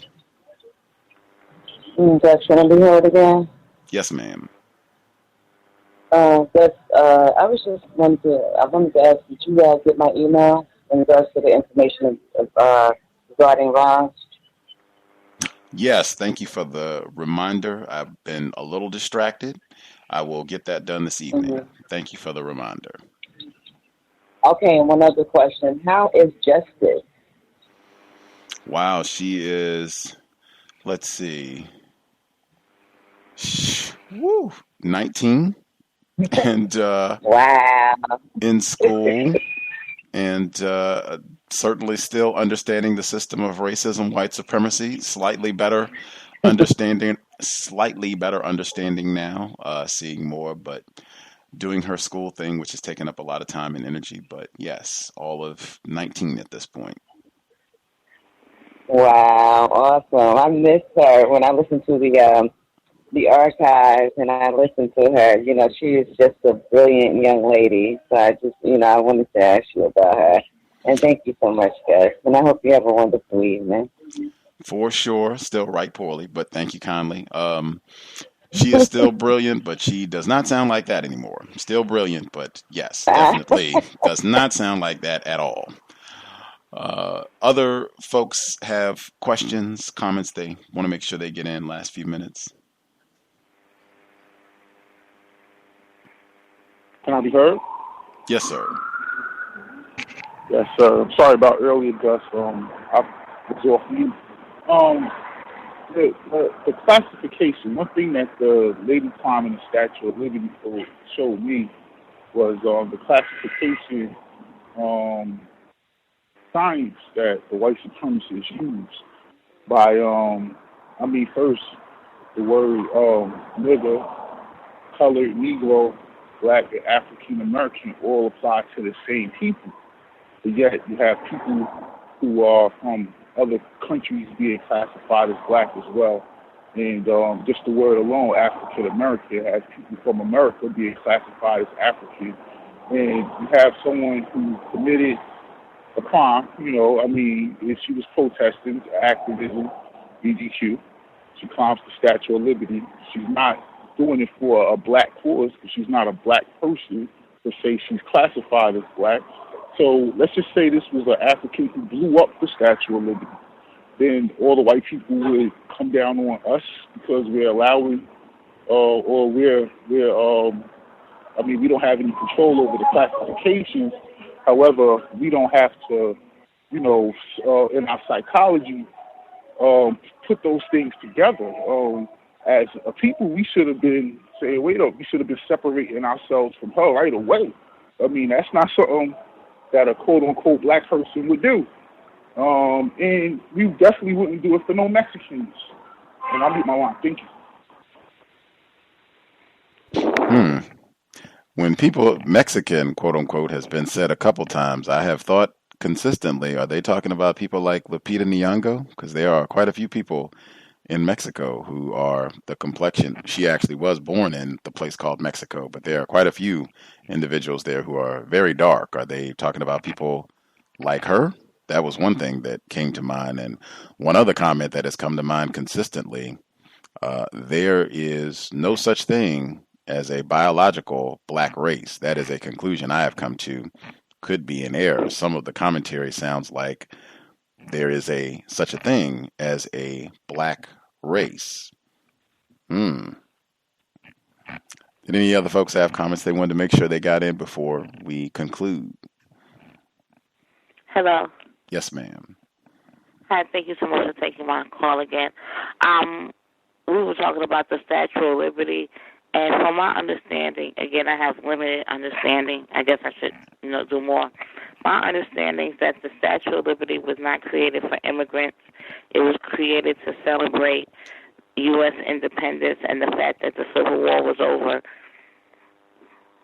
With the evidence of, I think if you go to the statue itself, they have chains on the bottom to show the liberation of the black people being free because of the end of the Civil War.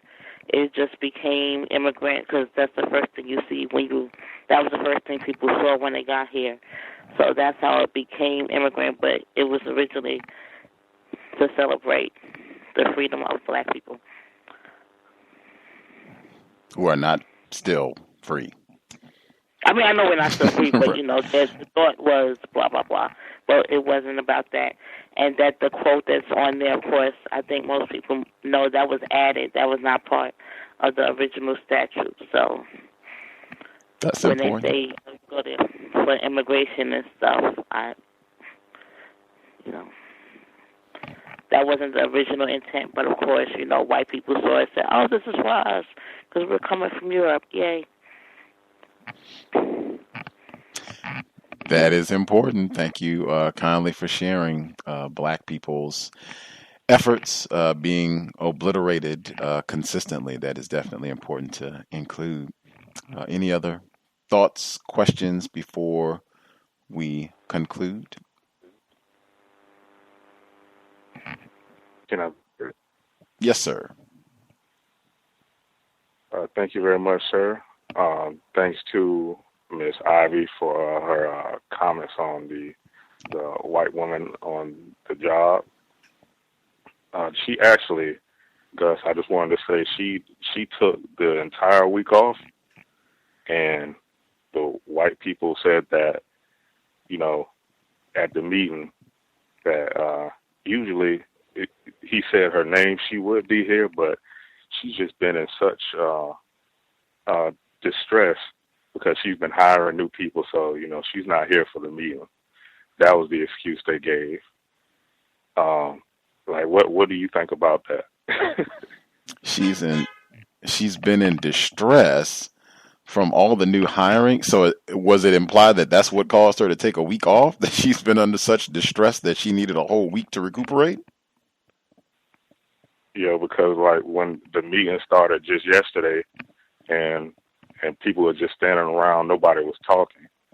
So somebody just said, well, at least can somebody please start talking? One of the white people said that, and everybody just started laughing like comfortably. So he started the meeting by saying, yeah, usually she is here, so we're going to be the one doing it today because she's, I guess, been tired out or she's in distress or something. She's tired from out. hiring a lot of new people. So I thought about the email because that next day, well, that was on Friday, and then she came back in on Monday and left halfway throughout the day. And, you know, just left a new person. She was training in her office. White person, by the way. Wow. Left her by herself. The tackiness abound. The power. This is the warden, correct? Yes, sir. Yeah. The power of the warden, appropriately nicknamed in the workplace.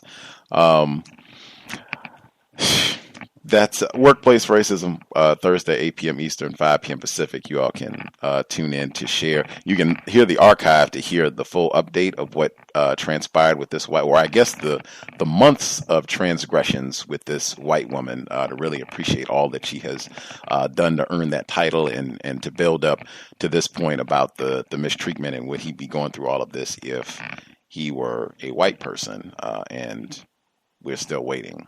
She's out. I guess she'll be back on Monday, so I guess we'll get the update next week. But nothing better than tacky from racist man, racist woman. And I had said that as well, that I'd heard lots of whites saying that they were taking off the entire week. Hers might be related to your situation as well, to get more time to figure out what they want to do to neutralize that, and white shenanigans for the horror day, because I heard a lot of that as well. So. But with that, we will call it a broadcast. We should be here at minimum for Workplace Racism on Thursday. You can check the Black Talk Radio Network page and the COWS Facebook group page as well for updates for the upcoming broadcasts. I was searching while we were on the program, which is, challenging, but I do my best. I was trying to get the information for Mr. Clarke's eye care program to share on the Facebook page. Mr. Clarke's been a guest on the program before. I couldn't locate it, so I guess if you find the link for the report, retired firefighter, if you could maybe email it or Facebook message it, and I will gladly post it on the Facebook page. But I looked, and thus far I couldn't find the link to share on Facebook, but I will search again. With that, if you need anything, if you have questions, gripes, complaints, if you can't find something in the archives, drop an email untiljustice@gmail.com. There was a site problem just trying to upload the last, I think, 2 broadcasts with the book club and the most recent Workplace Racism. All of those programs are available at Black Talk Radio Network, but they are not uploaded to iTunes yet, and that was some problem beyond my control. Could be racist interference. I'll try again this evening. As soon as it's working, we'll have those, I think it's the last 3 to 4 programs should be available at iTunes, but they're all at blacktalkradionetwork.com. Again, if you have questions or problems, untiljustice@gmail.com, drop an email and we will get back to you. Thanks for everyone's participation. I hope you remained safe through the weekend and the chaos of the so-called holiday. Those alcohol checkpoints will probably still be in effect until Monday, so I would recommend sobriety. That would be the best course of action. I know Dr. Welsing and many others would agree with that policy. I think, especially since we did all that talking about black physical and mental health and exercising and all of that on this broadcast, self-care, sobriety would definitely be in the direction of self-care and us trying to do as best we can to preserve our brain computers so that we can think of new concepts and solutions to permanently solve this problem. That said, if you're going to be out and about, certainly buckle up. In addition to being sober, let's do everything we can to minimize contact with race soldiers, badge or no. With that, Creator, we ask that you help us remain patient with other black people, victims of white supremacy, we ask that you help us remain patient with ourselves. Remind us to demonstrate the highest levels of Black self-respect at all times, in all places, each and every time we are in contact with another Black person. It has been time. Replace white supremacy with justice immediately. Cal signing out. Thanks all for tuning in. Nigga, you so brainwashed. I'm a victim, brother. Problem. You're a victim. Man, I'm a victim of 400 years of conditioning. Shut up. The man has programmed my conditioning. Mm-hmm. Even my conditioning has been conditioned.